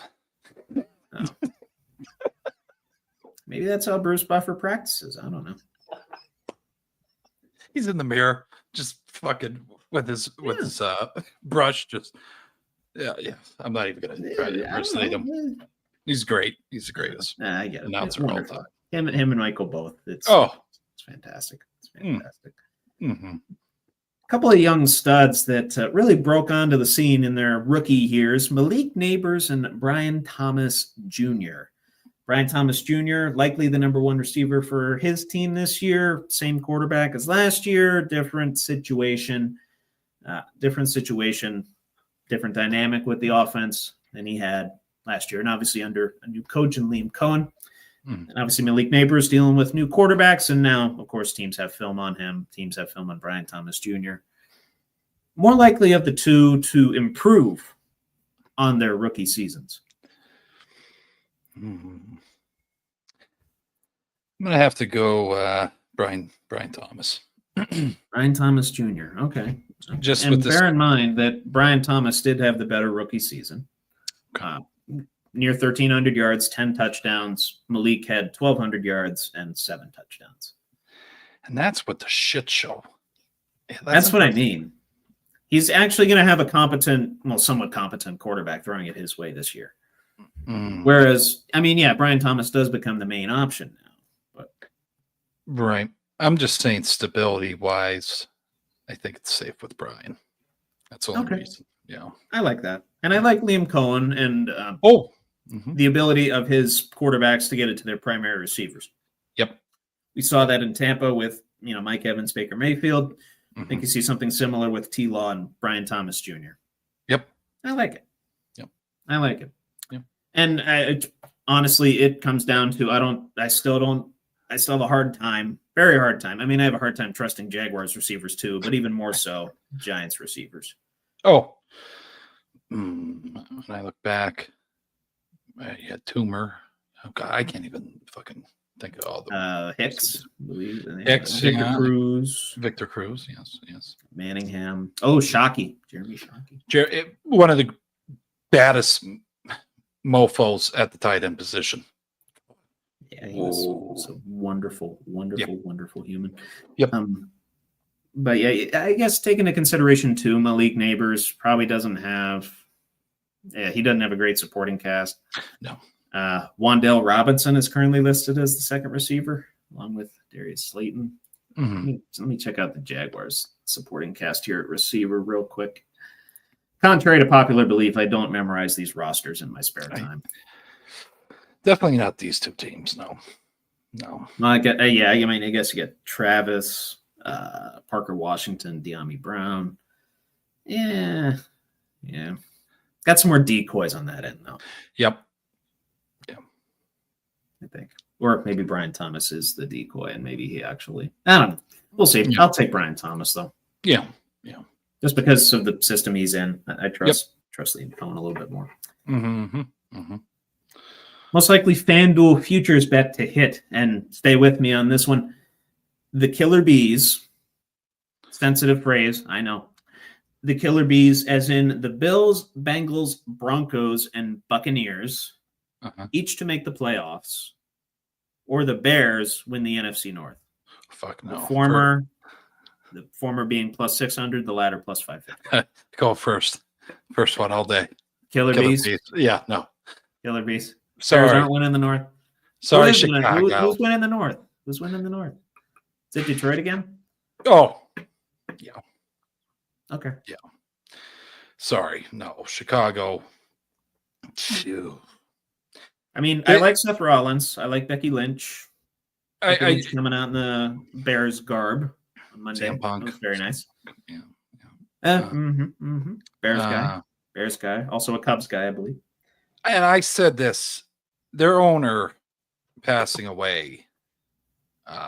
There's so many mixed emotions. Whenever there's a loss of life, it's terrible. But I think now I hope there's projection, or they are able to fucking proceed with some success, Trevor. There's a different person in charge. They weren't set in their ways there. It seemed like they just didn't want to spend too much money.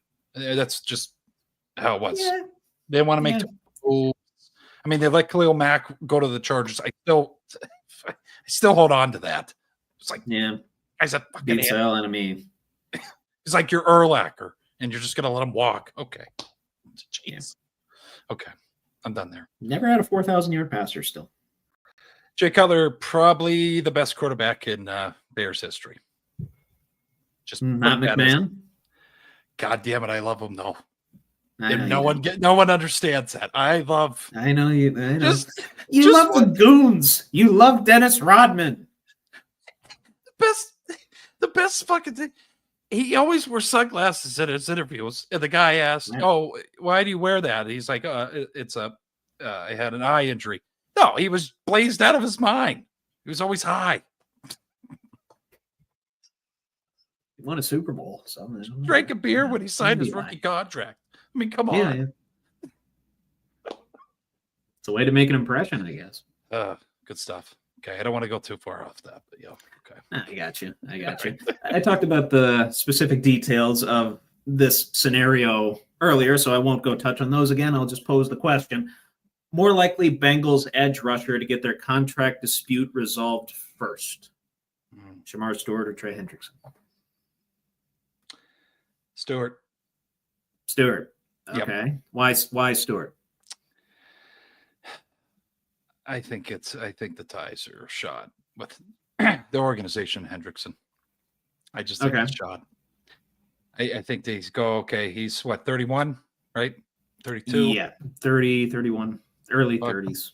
Fuck him. He's taken behind the barn. We want the youth. And I see Hendrickson going to another team and lighting it up, Trevor. I can see it. Yep. I can definitely see it. And I hope it is, because he's a nice Catholic man.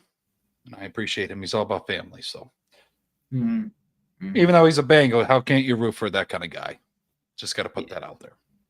It's like my relationship with Joe Burrow. I love that man. I do. Yeah. Don't love that he doesn't love country music. I don't know how you're from Ohio and don't love country music, but was thrown out. Yes. Yeah. Don't love that aspect about him. Right. Don't love that he had the frosted tips last year, but I love his personality. Oh, some shady accent. Yeah. Mm-hmm. Yeah, a little bit. I'll say who gets it done first? Shamar Stewart. To me, it's a much easier thing to fix. Yep. So, same answer as you, but for a different reason. Yep. It's a much easier thing to fix. You just change the language in one phrase of the contract. Done. Yep. Quit being cheap asses. Quit being all stringent and constrictive like you normally are. Yeah. Just rewrite the contract, be done. With Trey, it's a lingering thing. So it's been going on a lot longer than the Shamar Stewart thing. It's going to take a lot to reverse course. And Burrow's been in there 5 years, right? I can't remember when they went to the Super Bowl. Was his class, I believe. Yeah. And they went to the Super Bowl. What year was it? 21 or 21? Okay. I mean, I don't know, Trevor. We're going to look back 20 years from now and think about they are missing a prime time opportunity here. You were just in the fucking Super Bowl 4 years ago, and you are completely abysmal now. You are just completely not fucking there. Defensive side of the ball, you're giving some key guys a hard time over contract. It's mind blowing. It's fucking mind blowing. I can't believe it. Yeah, I can't believe it. I can't believe it.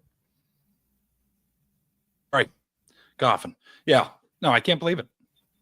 But that's where I'm at. Coughing or golfing? Jared Goffing. I'm golfing. You're golfing? Yeah, I'm golfing. I like it. I like it. Yeah. Jared Goff. Jared Goff. Yeah. Again, good shit. The guy I think quite a bit. Yeah.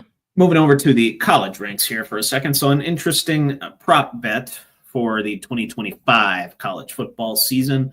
Most likely team out of the top 5 to go undefeated in 2025. Okay. You got Notre Dame at plus 390, Ohio State plus 400, Oregon plus 440, Penn State at plus 500, and then Clemson, same thing, plus 500.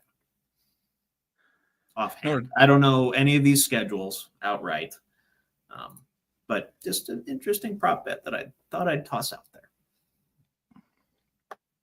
Oh, I got to go Notre Dame, Penn State, but fuck it, I'll go Penn State. You can say Ohio State in the $20 million roster that they're gonna do. No offense to the Ohio boys. Say, you can set me aflame here if you really want to. No. I'd rather lay in the street than say Ohio State here. You'd rather lay in the street while the crotch rocket goes by. Speed bump. Anyways, I'll go Penn State, just pure ignorance. Yep. All right. I like it. It's not going to happen because Franklin shits himself. So. Right. Yeah, no, I got you. Notre Dame, that's awesome. That's awesome. Low was plus. Yeah. They were plus 370 the other day. They're back to plus 390 today. Okay. So a little change. Money's out on them, I guess. I don't know. Notre Dame did go undefeated after the NIU thing leading up to the national championship last year, but under Marcus Freeman, they kind of need that jump start. They need a surprise, like, oh, we didn't play this game very well, or you know, we lost in this upset game. We need that fuel. Yep. We need that fuel. And in this current playoff format, you can afford that upset loss. In the old format, obviously you couldn't. No. But history's telling me that they need a spark, and that spark usually comes in a loss where they course correct immediately. So I'm not going to say Notre Dame. I will say Ohio State. Okay. Because also I have no faith in James Franklin to beat Ohio State still. Believe it when I see it, and I have only seen it once. Ever since I was a freshman in college at that point. Ever since we did the props thing with Skeens last year, I'm very superstitious on how I answer these fucking things when it comes to our teams and our players. Like, it's like, okay, just in case, you gotta bet with this. You can't bet with this or this. You gotta bet with this. I just see. I don't know. I don't want to say, but when we get closer, I'll say my piece on Ohio State. I'll just okay. Yeah, they're gonna flop. Fuck it, I'll say it. Flop. All right. See. I hope. See how it goes. Notre Dame, come on. Penn State, come on. I hope so too, buddy. I do. Sincerely. But I just Oregon. I have no ill will. I was very pissed off in that bar when I watched. I like Lanning. Talent-wise, I don't think they're going to be as good this year. I think they take a slight step back, but not much, just because Lanning's coaching them. And I need to, when I go back to this establishment in Ellicottville, I need to apologize to everybody in that bar that night during the Oregon Penn State game. Just fucking losing my mind. Just losing my mind. Which bar was that? I don't know. It was in a very interesting state. We'll leave it at that. But I don't know the name of the. But when Aller threw that interception, just fucking lost. Oh, just. Nah, I get it. Oh, no. The Big Ten title game. Yes, just. Oh, Tez Johnson. Oh, God. He had like 11 catches that game for 180 yards. Some stupid shit. Yeah. Ridiculous. But yeah, we're okay. We're in therapy here. That's why we do this. So okay. This is the therapy? Yeah, this is my when shit like that happens. I think we talked about it the week after.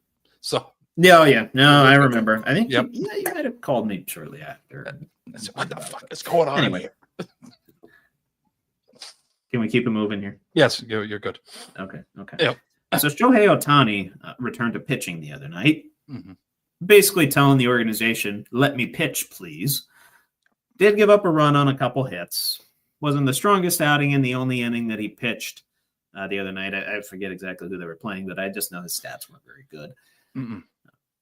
But did want to toss this out there as well, considering that was the first time Ohtani had pitched since 2023, where he did have 132 innings over 23 starts, average of about 5 3/4 innings per start. Don't think he's going to get back to quite that number, but he's going to have around, I'd say, like 15 starts if he's still in the rotation now. 15, 16, 18 starts if he's worked in. More likely to be the higher total in 2025.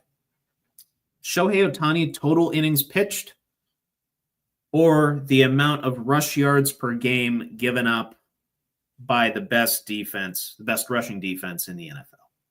And for reference, it was 80.1 rushing yards per game last year given up by the Ravens, was tops in the league. So if you extrapolate his Shohei Ohtani's innings. Yep. Innings per start. If you want to take that, and we'll say it times 15 starts, you get 86.1 innings. I'll go Ohtani. You think Ohtani has a higher total? Yep. How many innings do you think he gets per start? How does he get worked in here? Because Dodgers have said they're going to take it slow. Shit, now if you say it like that. That's what I mean. But he's still going to get a considerable amount of starts. We're not even halfway through the year yet. 4.5 innings? Okay. So if he goes 4 innings, maybe 4. I was going to say, let's go 4.5. We'll say 18 starts. That's 81 innings. Let's see, Nuffy. I was going to say, it's still, that's why I kind of. That's good here. Back of the napkin math here, and I'm like, it's going to be tight. The dust is fucking coming off the gears in here, Trevor. I appreciate that. I'm going to go with the latter after that math there. I'll go with the latter. Okay. Yep. Okay. So it's going to be more than 80 yards per game given up. Yep. Rushing by the best defense in the NFL. Okay. I'll go Ohtani. I think he's going to force the issue a little bit, and the Dodgers aren't really going to be able to say no. Because you're paying your superstar pretty soon $68 million a year after all the deferrals. Fuck. $700 million total. Nutty. But Jesus. Yeah, I'd say Ohtani forces the issue. Okay. I say he has around, I don't know, maybe like 95 innings, something like that. Okay. And I don't know who the best rush defense in the NFL is going to be. It might be the Ravens again, for all I know. You're right. Right. But I hope it's the Steelers. We always hope it. It has not been the case last several seasons, but anyway. Anyway, moving over to NBA and crossing over with WWE, talking about the NBA draft real quick here. Yep. Man by the name of Con Knuppel out of Duke. That Duke player. Rising up draft boards, projected like 10th or 11th on ESPN's big board. He's projected on a lot of mock drafts now to go somewhere in between 5th and 8th. Oh, wow. Okay. And so I got to pose this question to you. More likely to be the higher total. The amount of minutes in the Gunter versus Goldberg match, Saturday night's main event, a couple weeks in Atlanta, for the World Heavyweight Championship. Yeah. Or the draft position of Con Knuppel. Oh, I'll have to go with the first one. Think that match is going to go a while? Yeah, I do for some fucked up reason. I don't know how Goldberg. So you're thinking. So let's say Knuppel gets drafted 7th. You're going to say that lasts longer than 7 minutes? Yep. Oh, okay. I think we go. I strongly disagree, but explain. I think we have to go off the bean path. Well, I don't think Goldberg's going to win. But his moniker was what? And he has the quickest matches all time, right? I mean, if you look at match times, maybe they flipping and like, all right, let's extend it out a little bit with them here. You never really got to see Goldberg. 58 though. Yeah, he's 58. Yeah. What moveset does he have to carry the match for 8 minutes? I think there's going to be a lot of crowd bullshit. I think them interacting, running out of the ring, and fucking on. So I'd say going 10 minutes, Trevor. Realistically, 10 minutes. That's bold. Yeah, that's bold. Okay, no, I'm not. Yeah, I'm not on that. I'm not on that train at all. As a matter of fact, I'm not really excited for this Goldberg Gunter match at all.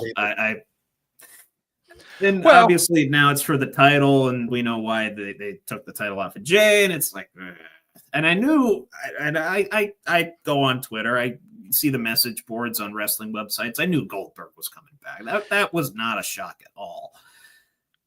What was a shock is kind of the knee-jerk booking that they made this for the World Heavyweight title.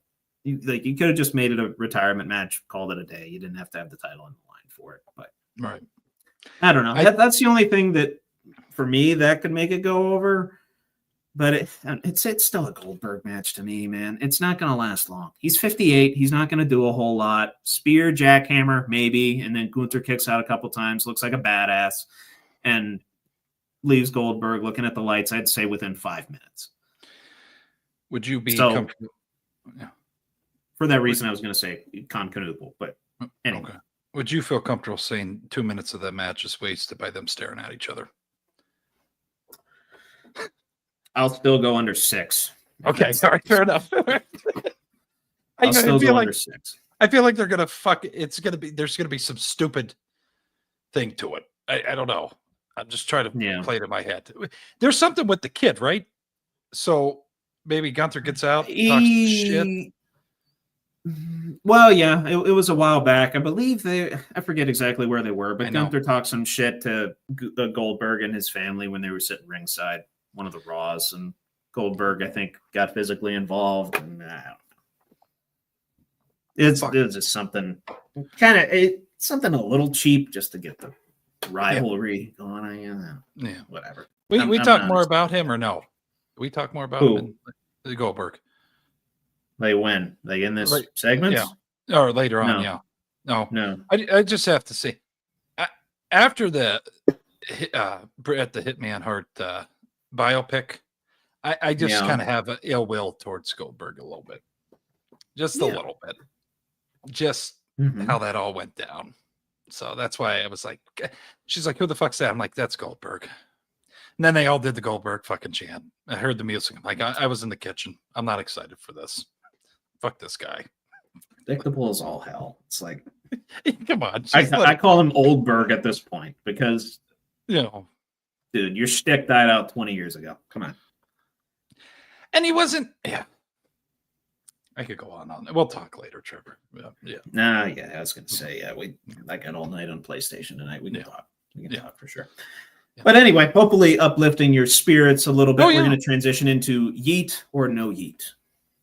One of my favorite fucking segments. I'm telling you, it's a good. I'm going to say it's become my favorite segment just because I get to see Jey Uso every week. Yeah, right.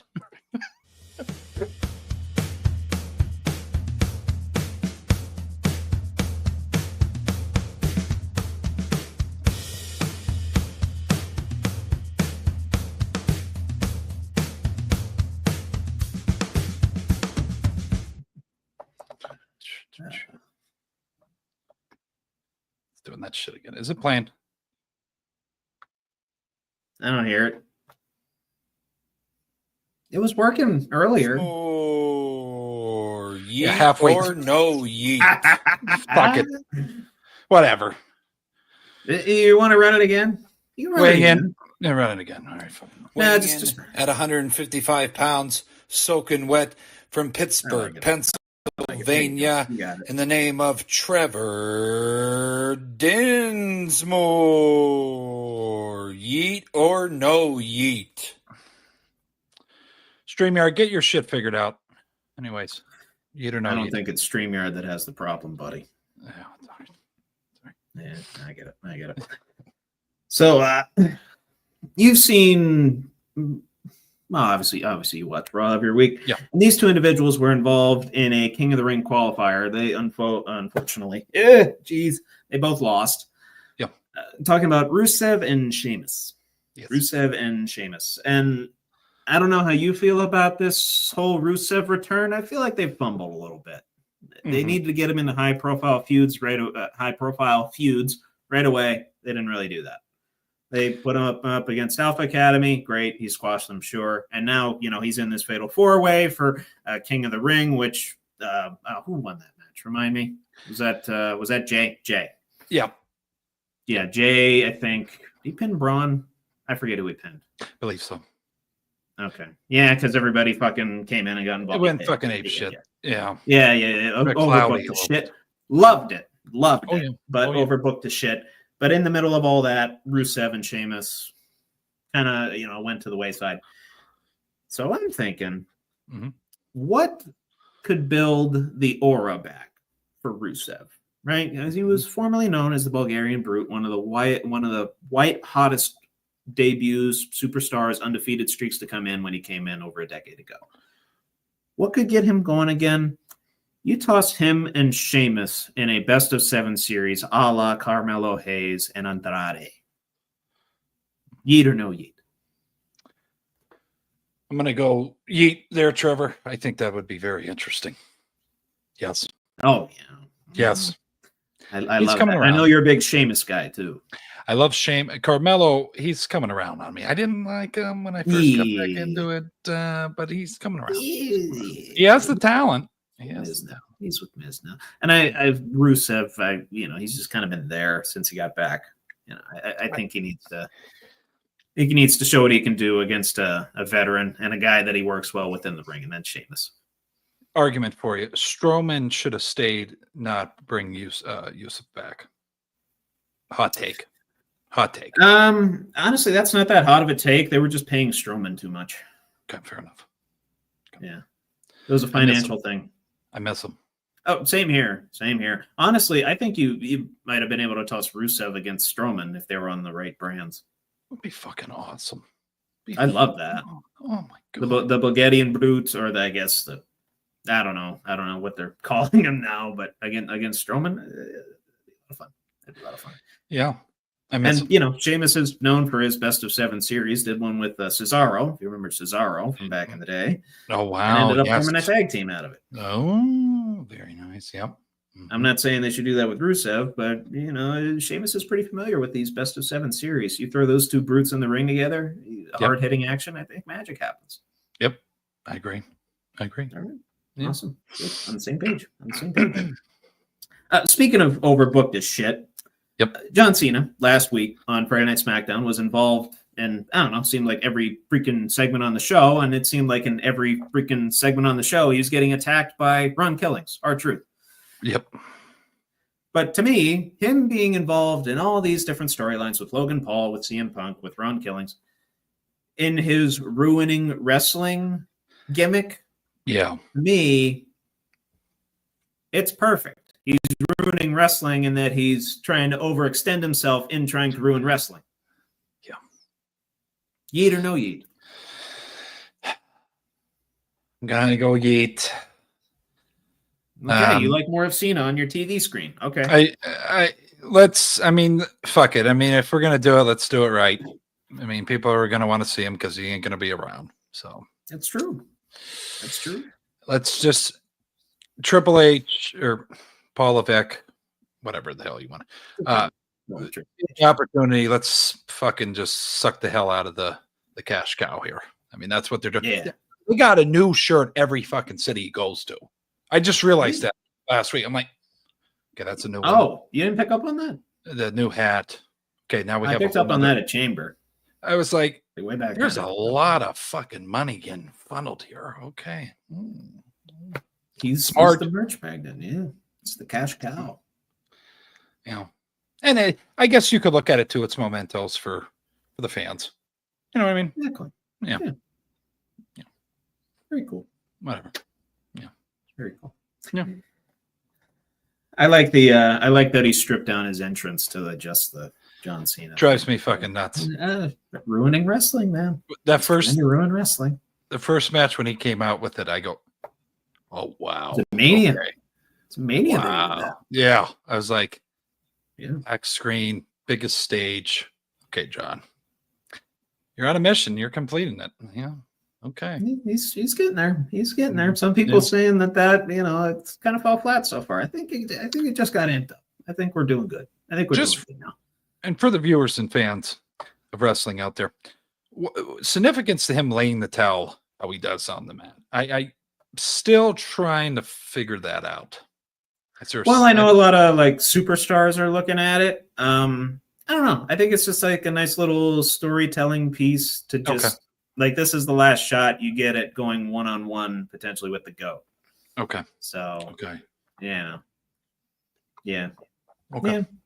It's fun. Yeah, it's fun. But he's getting extended all over the place. Oh my God, he still going on with Cody Rhodes and shit. So my only question is, when is The Rock actually going to get back involved in this thing? Come on, Rocky. Leave Hollywood, buddy. Come on. Clean up. I was going to say, clean up the schedule. Come on. Come on. All right. I'm going to switch, kind of go all over the place with sports with these next 3. Yep. And then, don't worry, we'll look back to wrestling real quick in my on a scale of 1 to 10. Hell yep. I saw this in an Instagram post I think it was like on Monday. Do you remember Scott Player? Guy by the name of Scott Player, old punter for a bunch of teams, last with the Browns. I saw that too. Yes. The single bar face masks. Yes. Yeah. To me, I mean, I'd personally like to see this, but I get there's safety concerns. So I'm going to say this with the caveat that punters and kickers and whoever wears these shouldn't be allowed to tackle. Like they got to run off the field as soon as, and then maybe just toss like an extra tackler in there or something. I don't know how you could make the rules work, but the NFL needs to bring back single bar face masks just for the aura of it. Just for the aura, right? Yeah. Right? You had to eat with that? Yep. Okay, good. Yes. Good. I like it. With the caveat that they can't hit anybody. They can't walk off the field. Yep. Yeah, run off the field or whatever. Yep. Or jog off. How that works with blocked field goals, I don't know. But lay down. Just fucking lay down. Oh, hey. They throw a fucking penalty. Continued play, didn't lay down. Come on. Continued play, kicker. Holy shit. His goatee, though, Trevor, that white goatee with that. Legendary. Badass. Badass. Looked like Hetfield. Yeah. Hitting. Captain Het. Yeah, it's badass. Totally forgot about that guy. And I saw like how the old CBS used to be and how grainy it was. I was like, I miss those days. It was a good time. Yeah. Oh, same, brother. Yeah. Same. Yeah, absolutely. Absolutely. Big news in the hot dog eating contest world. About as big a news as you can get after last year's hiatus at Nathan's famous hot dog eating contest due to some branding issues. There was a lot of tension between Nathan's and the 16-time world hot dog eating champion. Yep. Joey Chestnut is back on July 4th on Coney Island, slamming down Nathan's hot dogs and gunning for a 17th world title. To me, he's a lock to win it. Yeet or no yeet? Yeet. He is the Michael. He is the Michael fucking Jordan of competitive eating, and he's a true fucking American patriot. Okay, all right. Just got to say it now. Excellent. Good stuff. That's all I have to say. All right, that's all that needs to be said. Joey Chestnut's back, and you bet your ass I'm going to be tuning in on July 4th. God, if you're missing it, shame on you. I might be camping. That's okay. No, you got to watch it back though. No. I will. I will once I get if I get data or I'm camping. Somehow my aunt works her magic with the Wi-Fi box that she has. Yeah, maybe I can catch it, but I will catch it at some point. Maybe not live, but I will catch it. You got to watch it. Yeah. And I know you want to get right onto this topic here because I know you want to talk at length about it. It involves your Lakers. In a record setting by North American sports franchises, the Lakers have been sold, or will be sold, to TWG Global CEO Mark Walter, who also owns the Dodgers, and the Buss family is moving on, sold for a record $10 billion. What do we yeet or no yeet on this? Because I know you have mixed feelings about the Buss family. I know you like Jeannie. Well, maybe not like Jeannie. I don't know. I mean, Jeannie was at least involved with the fans and was present at games and all that good stuff. Had good relationships with the fans, to my understanding. But this Mark Walter guy swoops in $10 billion. Is this going to be good for the franchise? Yeet or no yeet? No yeet. No yeet. You prefer the Busses? Yes. Why do you prefer the Busses?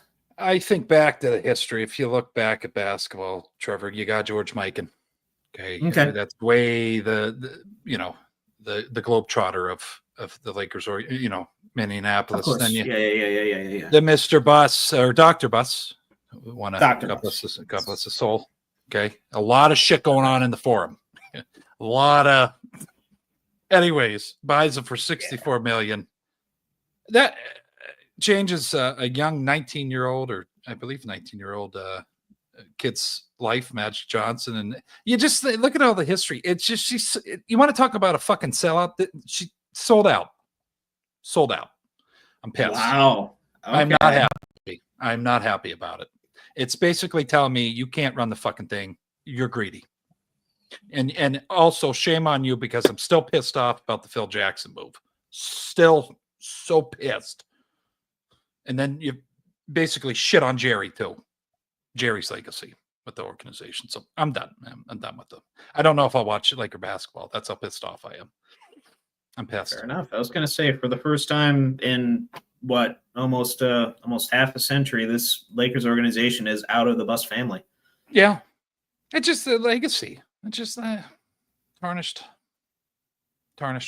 It's like pretty harsh. Yeah. No, that's I feel like we're seeing potentially like a Mark Cuban ownership kind of thing happen. It's not going to happen. The Lakers are going to be a terrible organization for years to come. We're fucked. Damn. Wow. Is Robert Pelinka a part of this deal? Is he staying there? Or I didn't see any. If he's gone, maybe. Yeah, I didn't know if that. No, I believe this was just strictly an ownership change, not a. Although, I mean, this Mark Walter might come in and say, "Hey, I want a new GM." I don't know.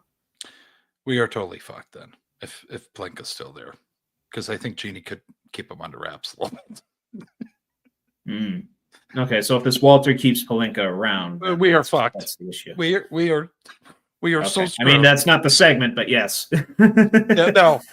No yeet on this, Trevor. Very upset by this. No yeet. Wow. Okay. Interesting. Yeah, just considering the history, considering how well the Buss family got along with Lakers Nation and the success that they brought them, does smell. I don't want to say fishy, but yeah, it might have sold out a little bit. Yeah, truly the end of an era. Right now, this could be a yeet down the line, but yeah, I'm kind of with you. It's I don't know, like you said, it could be a shit show. It could absolutely be a shit show, or I don't know, down the line you could be okay. And I don't know. I think I don't really know. Dr. Buss had I think a unique legacy for his showgirls and whatever, but yeah, he did do a lot for the LA. And I should say this: I totally forgot to mention this. Jeannie Buss will still be the team's governor, by the way, so she'll still be involved. She's not completely. I don't know if that changes your answer, but it's just bad. It's bad. Ever since Jerry died, we're fuck. It's just I can't. We're screwed, Trevor. We're screwed. They don't know basketball. They're thinking money now. That's what that tells me. Hey, let's money. It's kind of what they're doing with the Dodgers. Yep. When they brought LeBron in, that's when my heart completely shattered.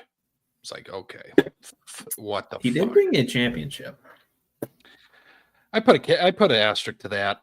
I understand why bubble. Yeah, bubble championship.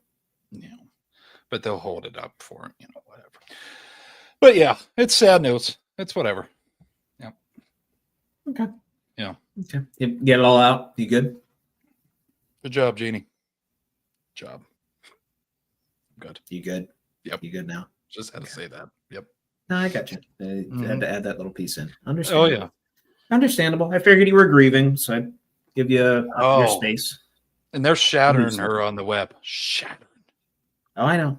Oh, I know. You should go do that yourself. Honestly, no. Get some of these feelings out on the internet. No, I mean you're kind of doing that right now, but sell out. Type it. Yeah, that's all I would put in quotes. Sell out on every post. Yeah. Sell out. That's all. God, that takes commitment though to be a troll on like everyone. Yeah, that'd be good. Bubble don't count. That's right, Captain. That's what I say. It was very murky. Jimmy Butler was doing stuff with. Anyways, let's keep moving. Let's keep. There's a lot going on. In a lovely transition. We're gonna go to on a scale of 1 to 10 and 5. I mean, they talk about UV light in the forum. Maybe look at the bubble. Anyways, yeah. Shit. Go to the transition, please.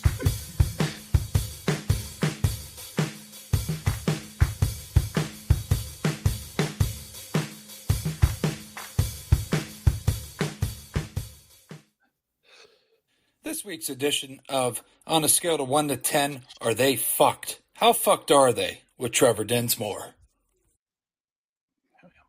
Awesome. Good stuff. And working on time this time. I love it. Moving back to the wrestling portion a little bit, and hopefully, again, bringing your spirits back up at the transition of segments. On a scale of 1 to 10, are they fucked? This new Seth Rollins faction, with how many hats that they have in different rings and how many enemies that they have made over the past number of weeks. Sami Zayn, Penta, LA Knight, Cody Rhodes, all interfering in that fatal four-way match the other night. And of course, LA Knight costing Braun Breaker his four-way spot last week. The Seth Rollins faction. What's the deal with them? We got more members coming, more cavalry coming to take. I mean, because Seth still has the Money in the Bank contract, therefore the absolute power that he craves, right? Yeah, oh yeah. But still, making a lot of enemies here. I'm gonna say 7 there, Trevor. They're fucked. Okay. I was at a 6. A lot of different hats and a lot of different rings with a lot of powerful people. And the only reason I'm not going higher is because they have Breaker. It's the only reason. That guy is a fucking. Oh, when he does this thing. Yeah. When he fucking tweaks. Yeah. No. I just know somebody's gonna get like drilled in the next minute. And that fucking when he comes around that ring and fucking spirit. Oh. Ooh, beautiful. It's beautiful. I want to know the speed around the ring if it compares to inside when he's bouncing off. I was gonna say there's probably some mileage shaved off because he has to, cut those corners. Right. He's still probably hitting 18. 20. Yeah. I would say 18 to 20, somewhere in that neighborhood, if they were to clock it. Yeah. I mean, what the fuck? Ooh. Oh yeah, he goes quick, bro. He goes quick. Amazing. Yep. Okay. Cool. Shit.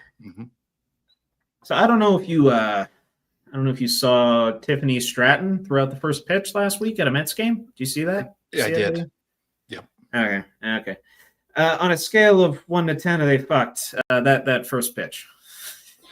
in relation to other bad first pitches. I mean, obviously.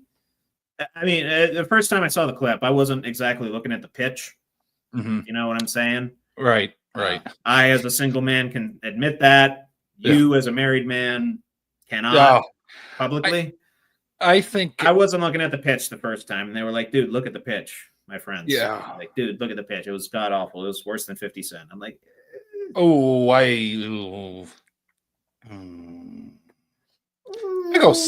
let's go 6. Girl. I mean, yeah. 50 Cent. I don't know I don't know if he was just drunk or what the hell. I mean, that was pretty skipped it. I mean, okay, 50. What the hell? Yeah, you just what the hell? It's halfway up the first baseline. She might yeah. But I mean, at least she got it to the plate, right? She did get it there. Like, yeah. Sailed over the plate. Yeah. But it's pretty bad. Yep, Butters. Yeah, no, I saw. Yeah. That's probably coming. Yeah. I'll go 6 though. I was going to say like 7 in comparison to other first pitches that I've seen. Been a lot of bad ones. Carly Rae Jepsen back in the day, not very good. No. And then of course 50. Yeah. Not good. Yeah, that one was rough. I forget there was a Miss State, like a Miss Arkansas or something. I don't know. She got it like 5 feet in front of the plate. It wasn't good. It was from way back, but yeah. I can't remember exactly who it was. She got it there. I'll give her, yeah. I mean, she got it there. She fucking sailed it. But oh yeah. And again, Full disclosure, wasn't exactly looking at the pitch the first time. That might have been the first time. I think they let him practice, get some tosses in there, but that might have been like the first time she's ever like thrown a baseball, 10 times or whatever. I mean, there's factors. She's great at wrestling. And oh God, yeah. Very, lovely to look at. Yeah, sure. Yeah. And moving on, and I'll let you get more into the details of this particular topic. Okay. Because you seem to know a little bit more about it than I do, based on our pre-show conversation. On a scale of 1 to 10, have they fucked Antonio Brown in his latest antics? 10. Okay. 10. Can you describe for the viewers what we're talking about here, on top of the attempted murder charge? So, okay, got to be light with this. Also, if you follow Antonio on Twitter, came after Magic Johnson's son, who I believe is, you can kind of part of the LGBTQ. Yeah, plus community. Compared him to Cameron Hayward. Did a photo next to each other and said, I don't fully remember what he said for the caption. I don't think I want to repeat it, but Cameron Hayward came back with, I'll see you when you get back in the States. So again, not wanting to fuck with that guy, even because of the size of his head, but his goddamn biceps. So Antonio, he's a 10.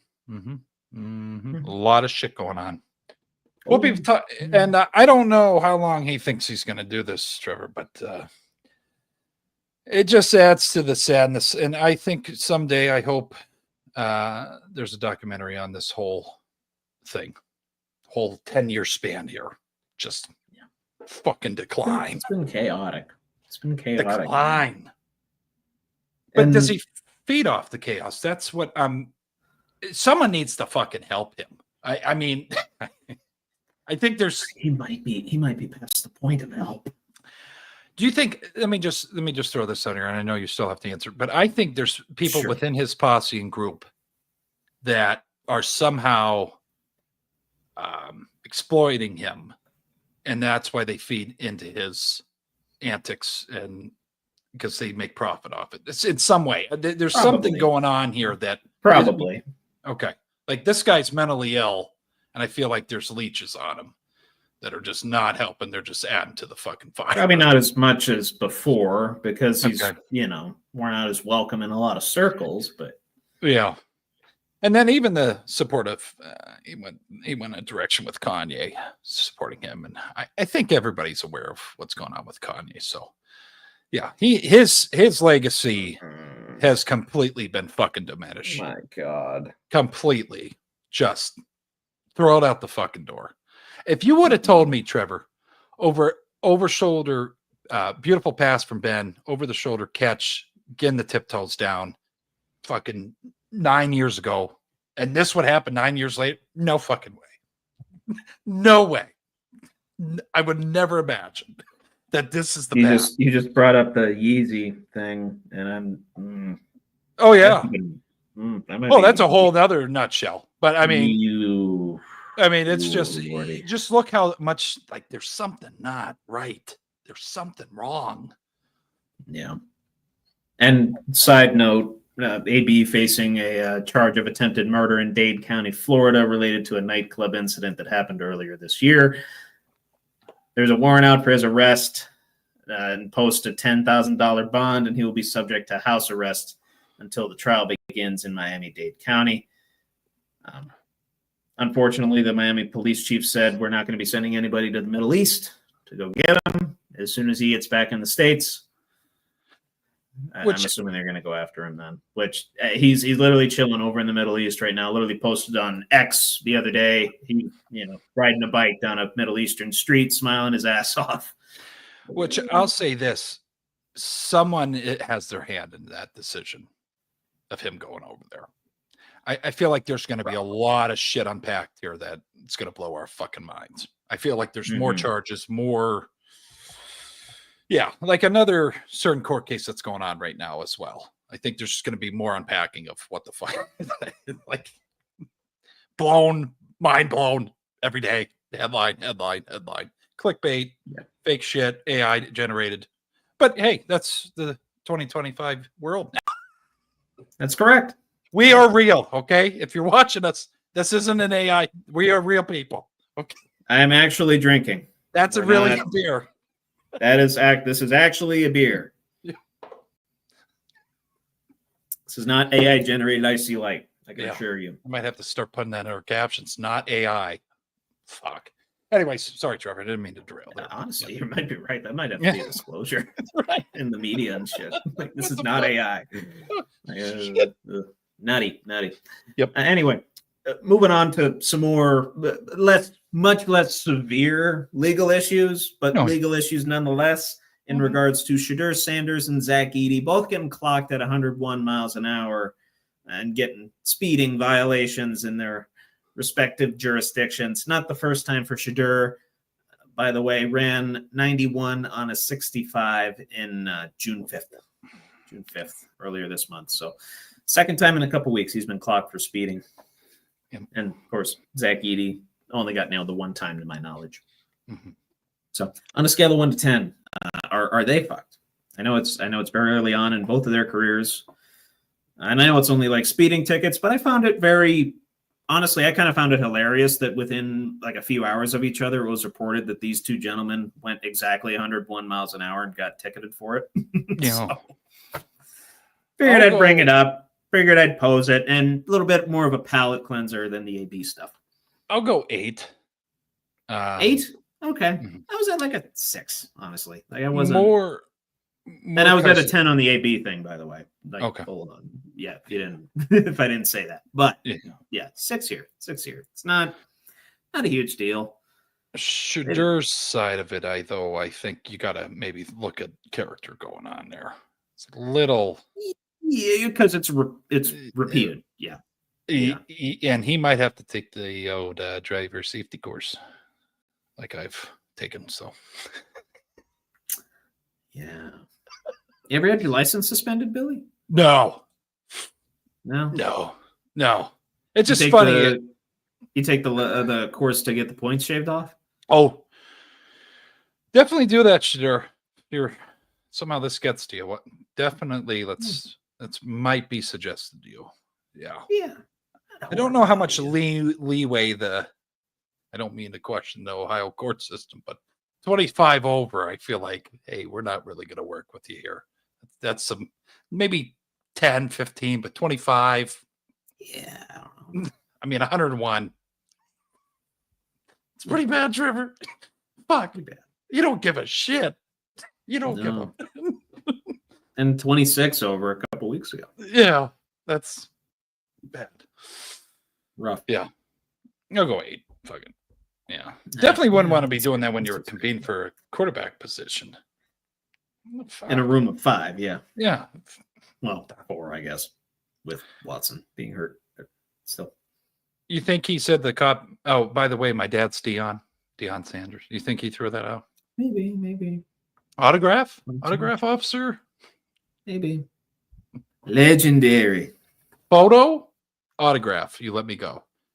No deal? Okay. Fine. Fucking had to try. I was going to say, I think that's bribery. Yeah. Dual auto? Me and my dad? 101? Only photo? No deal? Okay. Fair enough. See, now you're thinking like a card salesman. I love it. You gotta have fun with it. You gotta have fun. I hope he figures it out, though.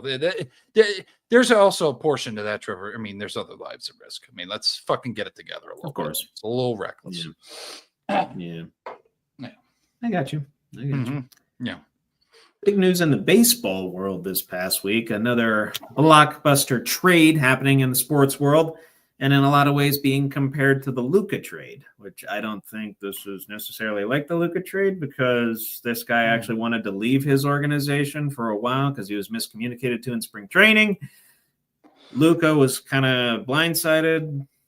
Straight from the Mavericks. He didn't really want to leave. This guy wanted to leave. I'm talking about Rafi Devers. Yep. Rafi Devers, who was moved to DH earlier this year. And then the Red Sox tried to move him to first base. It's just kind of a mess of a situation. Long story short, he gets traded to the Giants in exchange for left-handed starter Kyle Harrison, right-hander Jordan Hicks, outfield prospect James Tibbs III, and rookie league right-handed pitcher Jose Bayo. Giants have agreed to pay the remaining of his $250 million contract through 2033, which is astronomical. Yes. Well, not in comparison to a couple others, but still, that's pretty big. Yeah. But yeah, a lot of criticism coming towards the Red Sox front office for how they handled this situation way back in spring training and up to now, and being forced to trade their superstar. And a lot of Red Sox fans, including Chris Brockman on the Rich Eisen show, who said he's not going to watch a Red Sox game for the remainder of the year because why does it matter anyway? Yeah. On a scale of 1 to 10, they fucked the Red Sox 2025 season after the Rafi Devers trade. 10. That's an easy 10 for me. Yep. And I like Rafael. That's the only Red Sox I care about. I did watch. So I do. I like Duran. I like that he opened up about the mental health stuff on the Netflix documentary. Yep. Yeah. Pretty brave doing that stuff. Yeah. But way to fucking trade away your franchise. Very good. Yeah. I will say, that was right after they did sweep the Yankees. Yep. They did win 2-3 against the Mariners. Mm-hmm. So, the signs haven't really shown yet. Maybe it's a blessing in disguise. But to me, I don't know. The way that that situation was handled.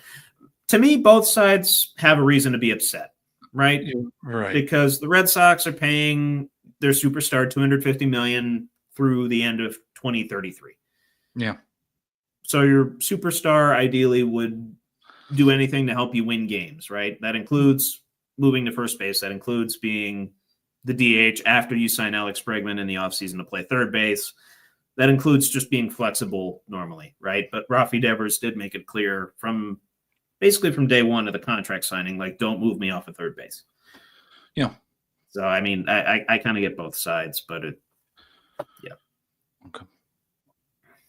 Yeah. Rough. Yeah. I'll still say a 10. It's unfortunate. Okay. Yeah. Because, since then they've only scored 2, 0, and 3 runs, 5 runs in their last 3 games. Not great. No. Not great. That's not Pirates bad, but that's it's not great. Yeah. It's early post Rafi, but yeah. Fuck. I can't believe he got traded, but it is what it is. It's what it is. Absolutely. Absolutely. And before we move on to your segments, Billy, I do want to get my yeet list and shit list out of the way. Yes. And I will start with the yeet list, and I'm going to start with Chris Godwin, who was going to put Godwin Jr. on the back of his jersey in honor of his late father. I will give props to Mr. Godwin for honoring his late father. And I like Chris Godwin. Yeah, nothing wrong. Former Penn Stater. Yep. Hell of a wide receiver. Yep. Indeed, my friend. Oh, yeah. So Chris Godwin, you have officially made the Buckle Up with the Boys Yeet list. And I'm not going to put this guy on the Yeet list. I did want to acknowledge him, though. Henry Ruggs. In a post by Adam Schefter on Instagram, he described Henry Ruggs a short time ago, this past week. Actually, it was on Tuesday. Got a special release from the prison that he's being held at. Spoke at a Hope for Prisoners event in Las Vegas. Did apologize to the Tintor family, the family that he unfortunately took the lives of Tina and her dog Max on November 2nd, 2021, driving 156 miles an hour. We all know that story. Yep. Did say, and I quote, during this special release event, one, I wish I could turn back the hands of time. I would love for them to meet the real Henry Ruggs and not the one that was escaping from something. So clearly something was kind of what's going on up here, and probably physically. I sincerely apologize for not only being a part of that situation, but the fact that my face is always in the news. It's always in the newspaper, so they have to constantly be reminded of the situation, be reminded of me. Right. So owning up to his mistake, still has a lot of repentance to do. Not quite enough to get on the eat list yet, but I just wanted to make you aware. I mean, it's going to be a long, long time. I mean, he took lives, so it's not. Yeah. He might not ever make it on here, but at least he's beginning his repentance. So Correct. I will give him that. And he's owning up to very, very severe mistake. Yeah. Oh, yeah. No. Moving on to the Buckle Up with the Boys. A shit list. Figured out I had not put this man on here yet, even though he's the main figure that I despise in the game of hockey. Brad Marchand. Oh, boy. Okay. And it's for a childish reason, I guess. For all the years that he tormented me as a Boston Bruins player and for wrecking my Oilers in 7 bet with his performance in the Stanley Cup Finals. I believe he scored like 7 or 8 goals in 6 games in the Stanley Cup Final. Just played out of his freaking mind at 37 years old. Out of nowhere, by the way. It didn't really, a typical 37-year-old that was regressing during the regular season. And now, out of nowhere, just scores a shit ton of goals and ruins my bet. And ruins Connor McDavid's and Leon Draisaitl's and the Oilers' chances at a Stanley Cup. Fuck. Congrats to the Panthers. They won again. Okay. Whoop-de-doo. Yeah. Fuck it. No, good shit, Trevor. Hell yeah. So got a little bit of both there. Got the very serious and you got the very childish. Yeah, no. Shit list there. It is what it is. Yeah. Said my piece. I'm good to go. Okay. All right. We'll go over to.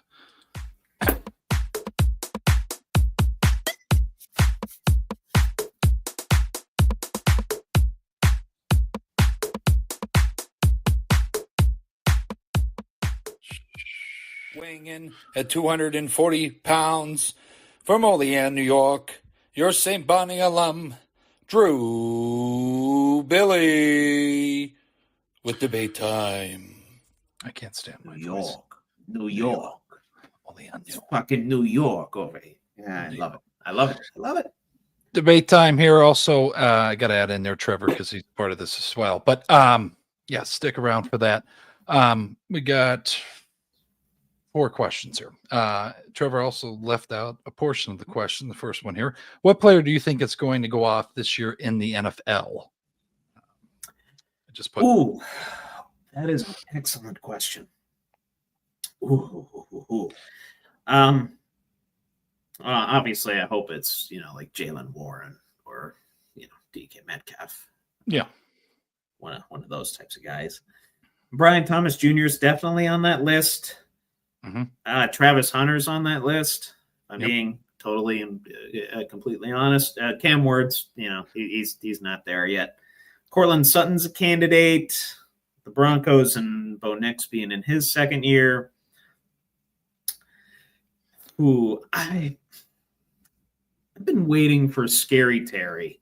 Oh yeah, to have, and I think he has superstar potential. I think he's going to have a superstar season this year. I'm hoping it's Scary Terry. Okay. Scary Terry McLaurin. So I'm going to say him.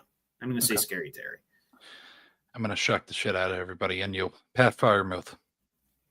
Ooh. Oh, okay. Yes. Explain. I think he has 750 yards, Trevor. Oh, okay. All right. I do. Let me see how he did last year. Let me take a look at his Pro Football Reference page here. I believe it. Let's see. Last year he had 653. 653 and 7 tuds. 800? 800. Oh. And how many touchdowns? 7. He had 7 last year. Let's make it 9. He had 7 his rookie year. 9. Say 9 touchdowns? 9 touchdowns? Yeah, fuck it, 10. More or less than his career high in receptions, which is 65. 75. 75. Ooh. I think Rodgers gets him involved. I do. I think he's due. I think he's fucking due, man. He just wasn't there the latter part of the seat. We didn't even fucking throw it to him. It's like, why are we even making him line up? When we were throwing it to him down the seam, we were having a lot of success. We didn't throw it to him down the seam a lot in that last 5 games. Lost however many in a row. Fucking. Anyways, that's who I think goes off. Okay, I like it. Okay. Best way to have your eggs. Over easy. Well, I just like sunny side up. I like sunny side up. You dip the toast in them. I'm a child. I'm a child when it comes to breakfast, which is why I now, I guess I've kind of grown up. I avoid cereal because I usually eat sugary cereal. Yep. I avoid cereal. I'm strictly oatmeal, fruit, and a granola bar. That's hell yeah. That's kind of what I do. But when I do have eggs, sunny side up. That way, I dip the toast in the yolks. I mean, it gets all over the place, but I really couldn't care less because by then I've eaten my hash browns and the toast is left. That's it. Yeah. No, I got to go sunny side up too. You can put on a sandwich and it fucking breaks open. Oh fuck, it's good shit. No, that's when you go over easy. But to me, that's when. But if you're just having them, right on the plate. Right beside the bacon, right beside the toast, right beside the hash browns. Yeah. Yep. Yeah. No. Who is the greatest ball handler in NBA history? And I thought of this man that probably not. White chocolate. White chocolate comes to mind. And Magic. I had those two. Magic comes to mind. For his time, Bob Cousy. Oh. Forgot. For his time. His time. Yes. Muggsy Bogues comes to mind. Jason Kidd and Chris Paul. Jason Kidd's forgotten. Chris Paul, yeah. Yeah, I think people, Mm-hmm. Obviously, AI. Steph. Oh, Kyrie. Okay, Captain Insano. Kyrie. Oh, yeah, Kyrie. Yep. I like it. Uncle Drew. Yeah, okay. Jamal Crawford, of course. Yep. Mm-hmm. Yeah. Greatest six man of all time, in my opinion, but that's just me. But Oh yes. Absolutely. But I'll give a nice little nod to good friend of mine, Jake Mercer's favorite player. I'll say Chris Paul. Oh, really? Oh, I thought you were going to go AI. Okay. Right. No. Chris Paul. Okay. AI's up there. To me, I don't know about ball handle. He was good at maneuvering. He was good at like maneuvering in and out of coverage and just somehow being able to thrive in the paint. As like I don't know how tall he was. He's like 6'1", maybe 6'1", 6'2". Or 6 foot even. I don't know how tall he was. I'm gonna say 6 foot, probably. Yeah, I think sometimes these guys are billed not at their actual height. Like he could be 5'11", Trevor, but no, I know. Yeah. Like LeBron's 6'8". It's like, is he? Might be taller, but anyways, toughest NFL player ever, in your opinion? Who was your best ball handler? Oh, I threw Magic and. Magic and white chocolate. I can't go over either or. The elbow pass is Trevor. I mean, and then he fucking. That's what I mean. Yeah, he was filthy. There's a fucking flip up. I mean, yeah. Oh, Steve Nash. How could I? Stevie. Oh yeah. Yeah, can't leave him out. Yeah. I'm trying to think of anybody else that were. All-time leader in assists, Stockton. John was an animal. Couldn't even recognize him in Barcelona. You ever see that? You saw that? You saw that? No. No. I'll send it to you. He's over there with the dream team. Please do. And he's looking around, and no one recognizes him. No one knows that's. He's just chilling. He's just hanging out, and he's like, "Wow, I bet you Michael wish he could be me right now." It was funny. It was. He's just acting like a normal tourist. I'm like, he kind of just. You look like an average guy. Yeah, I don't know. Yeah, right. Yeah, but toughest NFL player you've ever seen? That I've ever seen, or of all time? All time. Oh, all time. Okay, yeah. I'll tell you what. I'll give you both. Okay. Toughest NFL player all time. Ooh, it's between Ray Nitschke. Okay. And Dick Butkus. Okay. Probably gonna say Dick Butkus. Okay. He's just a mean, gnarly son of a bitch. Obviously, Steelers of the 70s, all those guys are up there too. But Lambert, Ham, Joe Green. Yep. Got to include those guys in the conversation. 85 Bears, Singletary, those types. Mongo McMichael, he's up there as well. Oh, God bless his soul. Mm-hmm. But ever, I don't know. To me, it's Dick Butkus. Night Train Lane, if you're talking like real old school guys too. Oh yeah. Chuck Bednarik who's for the Eagles. Yeah. Literally almost killed a guy on the field. Ronnie Lott. Yeah. I forgot about Ronnie Lott. Oh, yeah. Played with half a fucking hand, I believe, if I'm not mistaken. Fingers are missing there. I had appendages. Yeah. Sawed off so he could play. Fucked up. I think of Lambert. Jack's up there. Jack Lambert's up there. But I think of Brian Cushing. Oh, yeah. Oh, yeah. You want to talk about a fucking psychopath. If you guys are bored, look up when he headbutted that guy and then he continued to play the fucking game with a broken nose. Probably a concussion. I mean, that. Uh-huh. Trevor, that's one of the most fucked up thing I've ever seen in the game. Just headbutts the guy. Whoa, what the hell? And he's fucking just, different breed. I don't think he played long, though. 8 seasons, maybe, I think. He played a hard style of ball. Played a hard style of ball. All fucking gas. There was no taking. But no, and speaking of playing a hard style of ball, one of the toughest I've ever seen that didn't play terribly long but had a high impact when he did was Bob Sanders of the Colts. Oh yeah. Maybe Ryan Clark. Ryan Clark. Yeah. Clark, obviously Clark Harrison, all those guys. Those guys Heinze. are in there. Urlacher.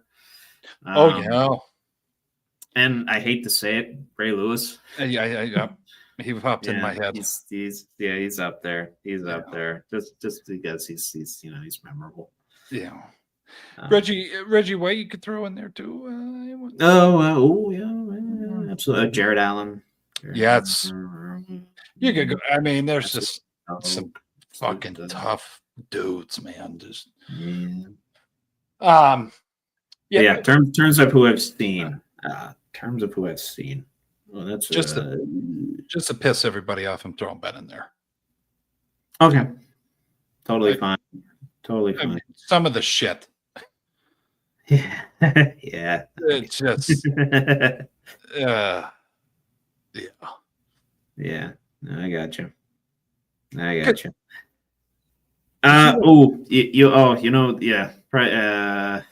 Either Stafford or Rivers. I shame on me. That drive when he I'll say Stafford though. I'll say Stafford because he got hit a lot in Detroit. That was a broken collarbone on that play, wasn't it? Mm-hmm. On his throwing shoulder, by the way. Yeah, look that up, folks. I mean, I'm going back in. Wait, I think it was. I don't know. Well, either way. Either way, I mean, I don't know if it was on his throwing shoulder. It doesn't. But it's still that motion that it doesn't. It's a whole body thing. And the sound bites from that, Trevor. You're not going back in, Matt. Fuck you. I'm going back. Like, okay. Yeah. You're a different animal, dude. We're winning this game. Okay. All different breed. And he wins the fucking game. But that's all I had. We'll go over to Trevor's side of debate time here. Yes, sir. From the sports side of things to getting a little more interpersonal, if you will. Yep. Hopefully you've thought about this one after we met during the pre-show. I want you to give out 3 answers here, if you can, or you can give one of 3 or 2 of 3, whatever suits your pleasure. Guilty pleasure, song, movie, and TV show. Song, movie, TV show. What I got by Sublime. Okay. Well, that's expected, but movie. Oh, guilty pleasure. I'm gonna say, think something like you wouldn't normally. Somebody wouldn't think that you'd like this. Rocky. Fucking love it. Okay. TV show. Okay, I can't say The Sopranos because we've talked about that a lot. I was gonna say, like something that people wouldn't expect that you'd like? See, it's still mob related. I want to give it a shout out. I won't. Hell's Kitchen. Really enjoy that. Okay. I really Gordon Ramsay. Yeah. And Dives, whatever the fuck, Dives Drive-ins or whatever with Guy Fieri. Diners. Yeah. Whatever the hell that is. Yeah, I enjoy cooking shows. I find those therapeutic. Ooh, do you like Bar Rescue? I like Bar Rescue. Oh fuck yeah, John Taffer's the man, dude. Mm-hmm. No bullshit. Oh You're yeah, getting people fucking sick. What's the matter with you? Yeah. But I have to give a plug, and this is just a caveat with the show. Of course. Mobland. Please. If no one's watched, I told Trevor to watch, but if you have not watched that yet, Tom Hardy. What's up next? Completely kills it with that role. I'm talking Tony Soprano level. Fucking amazing. No offense to Mr. What the hell's his last name? I can't say it right now, Trevor. James Gandolfini. No offense to him. God rest his soul. But damn, he kills that role. Kills it. I'll have to watch that. Is that on? Is that on Max? I think Hulu. Hulu. Okay. I think Max or Hulu. Check it out. But you go from Venom to that. Fuck. Oh, I love Tom Hardy. I mean, he shows his ability. I mean, yeah. But anyway, so you're Trevor. Sorry. I got a couple for the song. Any Man of Mine, Shania Twain. No, very good. I vibe to that song all the time. And anything from the original Lion King soundtrack. Hakuna Matata, I Just Can't Wait to Be King, Be Prepared, all those. Yep. Can You Feel the Love Tonight? That's the one with Elton John. Love that. Okay. Yeah. I Recently, I rewatched Lion King a few weeks back. I've been listening to the soundtrack on and off again, so that's a little bit more recent. But guilty pleasure movie. It's a rom-com called She's Out of My League. I don't know if you know that one. Jay Baruchel's in it, stars in it. Okay. It's based in Pittsburgh. It's where this like dorky dude falls in love with hot chick. Because hot chick was dating scumbags and all that stuff. Oh, okay. Yeah. It's kind of fun. That's up my lane there. Yeah. No, absolutely. Okay. And then weirdly, same thing with the TV show Hell's Kitchen. I love it. Kitchen. I fucking love it. It's good. It's just good. I don't know. I like all those cooking shows. B. Bobby Flay. It's very good. The Great British Bake Off. Oh, very good. Yes. Yeah. Not much of a baker myself, but I love watching other people struggle to do it. I throw a song on here because I don't know why. Sure. Elton, this is your song. I fucking love it. I could sit there. And another caveat always on my mind by Willie. I could fucking sit all day and play that song on repeat. Getting hot. Good shit. Yeah, that's good. I can tell. Man. That's awesome. Yeah, it's good music. Stuff. Anyway, buckle up with the boys. Be a man. Question of the week, and it's not really a question, more of a statement, asking you to share a little something. Share a personal mantra or affirmation or quote that you go by every day that kind of guides you through the hard times or through your day to day. Quote instilled from high school. Shout out to Weege. The quote that I probably will someday get tattooed on my against. I don't fucking like needles, but this one, to give anything less than your best is to sacrifice the gift. Steve Prefontaine. I live by that quote every day. Every day. If you're going to do something, if you're not going to give your best, then why the fuck are you doing it? That's how there's DB's little twist. No, I got you. Do you how do you work that in every day? Do you see it and say it? What do you do? Does it just kind of come up whenever comes up doing something challenging? It's that I'd say you could use that in work. You could use that in, working out, whatever the hell you want to. It's just like, okay, if you're going to do it, you're sacrificing your ability if you don't give it your best. You know what I mean? So that's just kind of how gotcha. Yeah. and that's what I lived, used during the running. And with this, I mean, I every time we get on here and we're about to do this, it's like, okay, if we're not going to do our best, what the fuck are we doing? You know what I mean? Because it's not easy. Like we talk about 2 hours talk. So you got to be in the right mindset. So 100%. Yeah. 100%. Absolutely. Absolutely. Yep. Good shit. I'll say mine. It's a little bit more of it's an affirmation, and it's the very reason that I got this little bracelet of mine. Zoom in up close. That's Morse code, by the way. It's a lot of dots and dashes. It says "keep fucking going" on it. Fuck yeah. Yeah. Pretty blunt, I know. No. And it's pretty self-explanatory. I mean, anytime I'm kind of going through hard times, I guess, whether mentally, whether it's at work, or whether it's in my relationships, or whether it's just up here, can only go forward. Yep. Can only go forward. And in that same vein, an old Rodney Atkins song, if you're going through hell, keep on moving. Yep.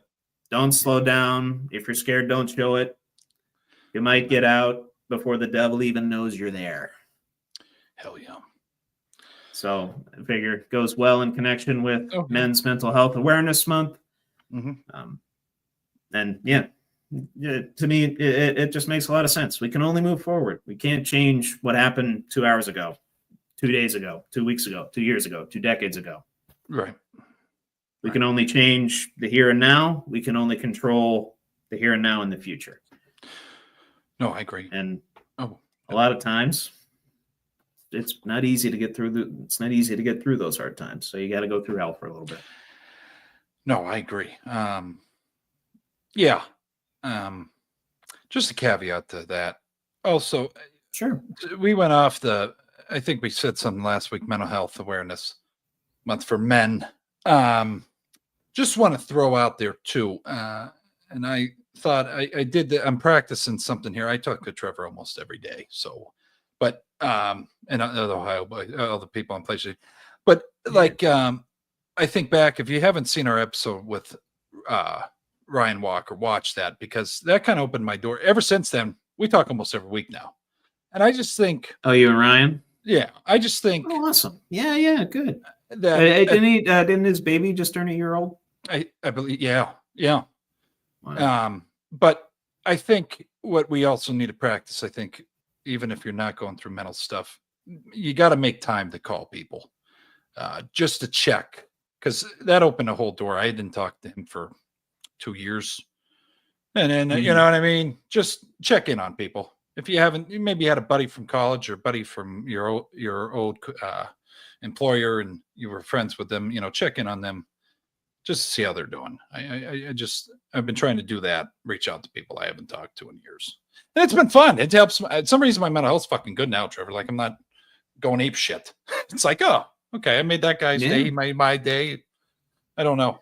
Just something to I mean, it's twofold in that, you're checking in on people and you realize other people are going through shit too, right? Oh, yeah. You're not the only one going through shit up here and in your relationships and in life. But it's also good to know that you have someone in your corner through that stuff. Oh, yeah. And on the opposite end of that, sharing the good experiences and some of the experiences that life is worth living for. The good times aren't good times without the bad times too. Right. You got to know what's bad to know what's good. Yeah. No, I agree. Yeah, but just do that. Okay, buddy. Anyways. Thank you, Butters. Yeah. All right. Holy. Anyways, that's it. You got to have people like, but anyways, no, we, Trevor, anything else for the folks out there? Happy Juneteenth. I know we're coming up toward the end of Juneteenth here, celebrating the end of slavery, a big milestone in our country's history. And do take the time today to reflect on that milestone if you haven't already. Yeah. And happy Juneteenth. And hopefully those that had off of work enjoyed it and were able to reflect. Yeah, no. Definitely take in what Trevor said there. Remembrance, take a moment of silence, what have you, however you want to do it, maybe say a prayer. Yes. But still have a long ways to go in that regard, for sure. Yeah. Yes. But celebrate a big step today. Yeah. No. But we appreciate everybody as always. Have a good day. Have a good night. Stay safe out there. God bless. We'll be back next Tuesday. I promise. We'll be back next Tuesday at 8:00. Barring no shit happens to me and Trevor. You only get 4 days rest this time. I know. But long weekend. Long weekend. But we appreciate everybody as always. And if you have a weird neighbor, grandma, girlfriend, whoever enjoys sports, send them our way. We'd love to have a conversation with them in the comments. And don't forget to subscribe and press the notify bell button on our videos to be notified when we go live, so you can stay more up to date with the boys and buckle up with us. Peace. Take care, y'all.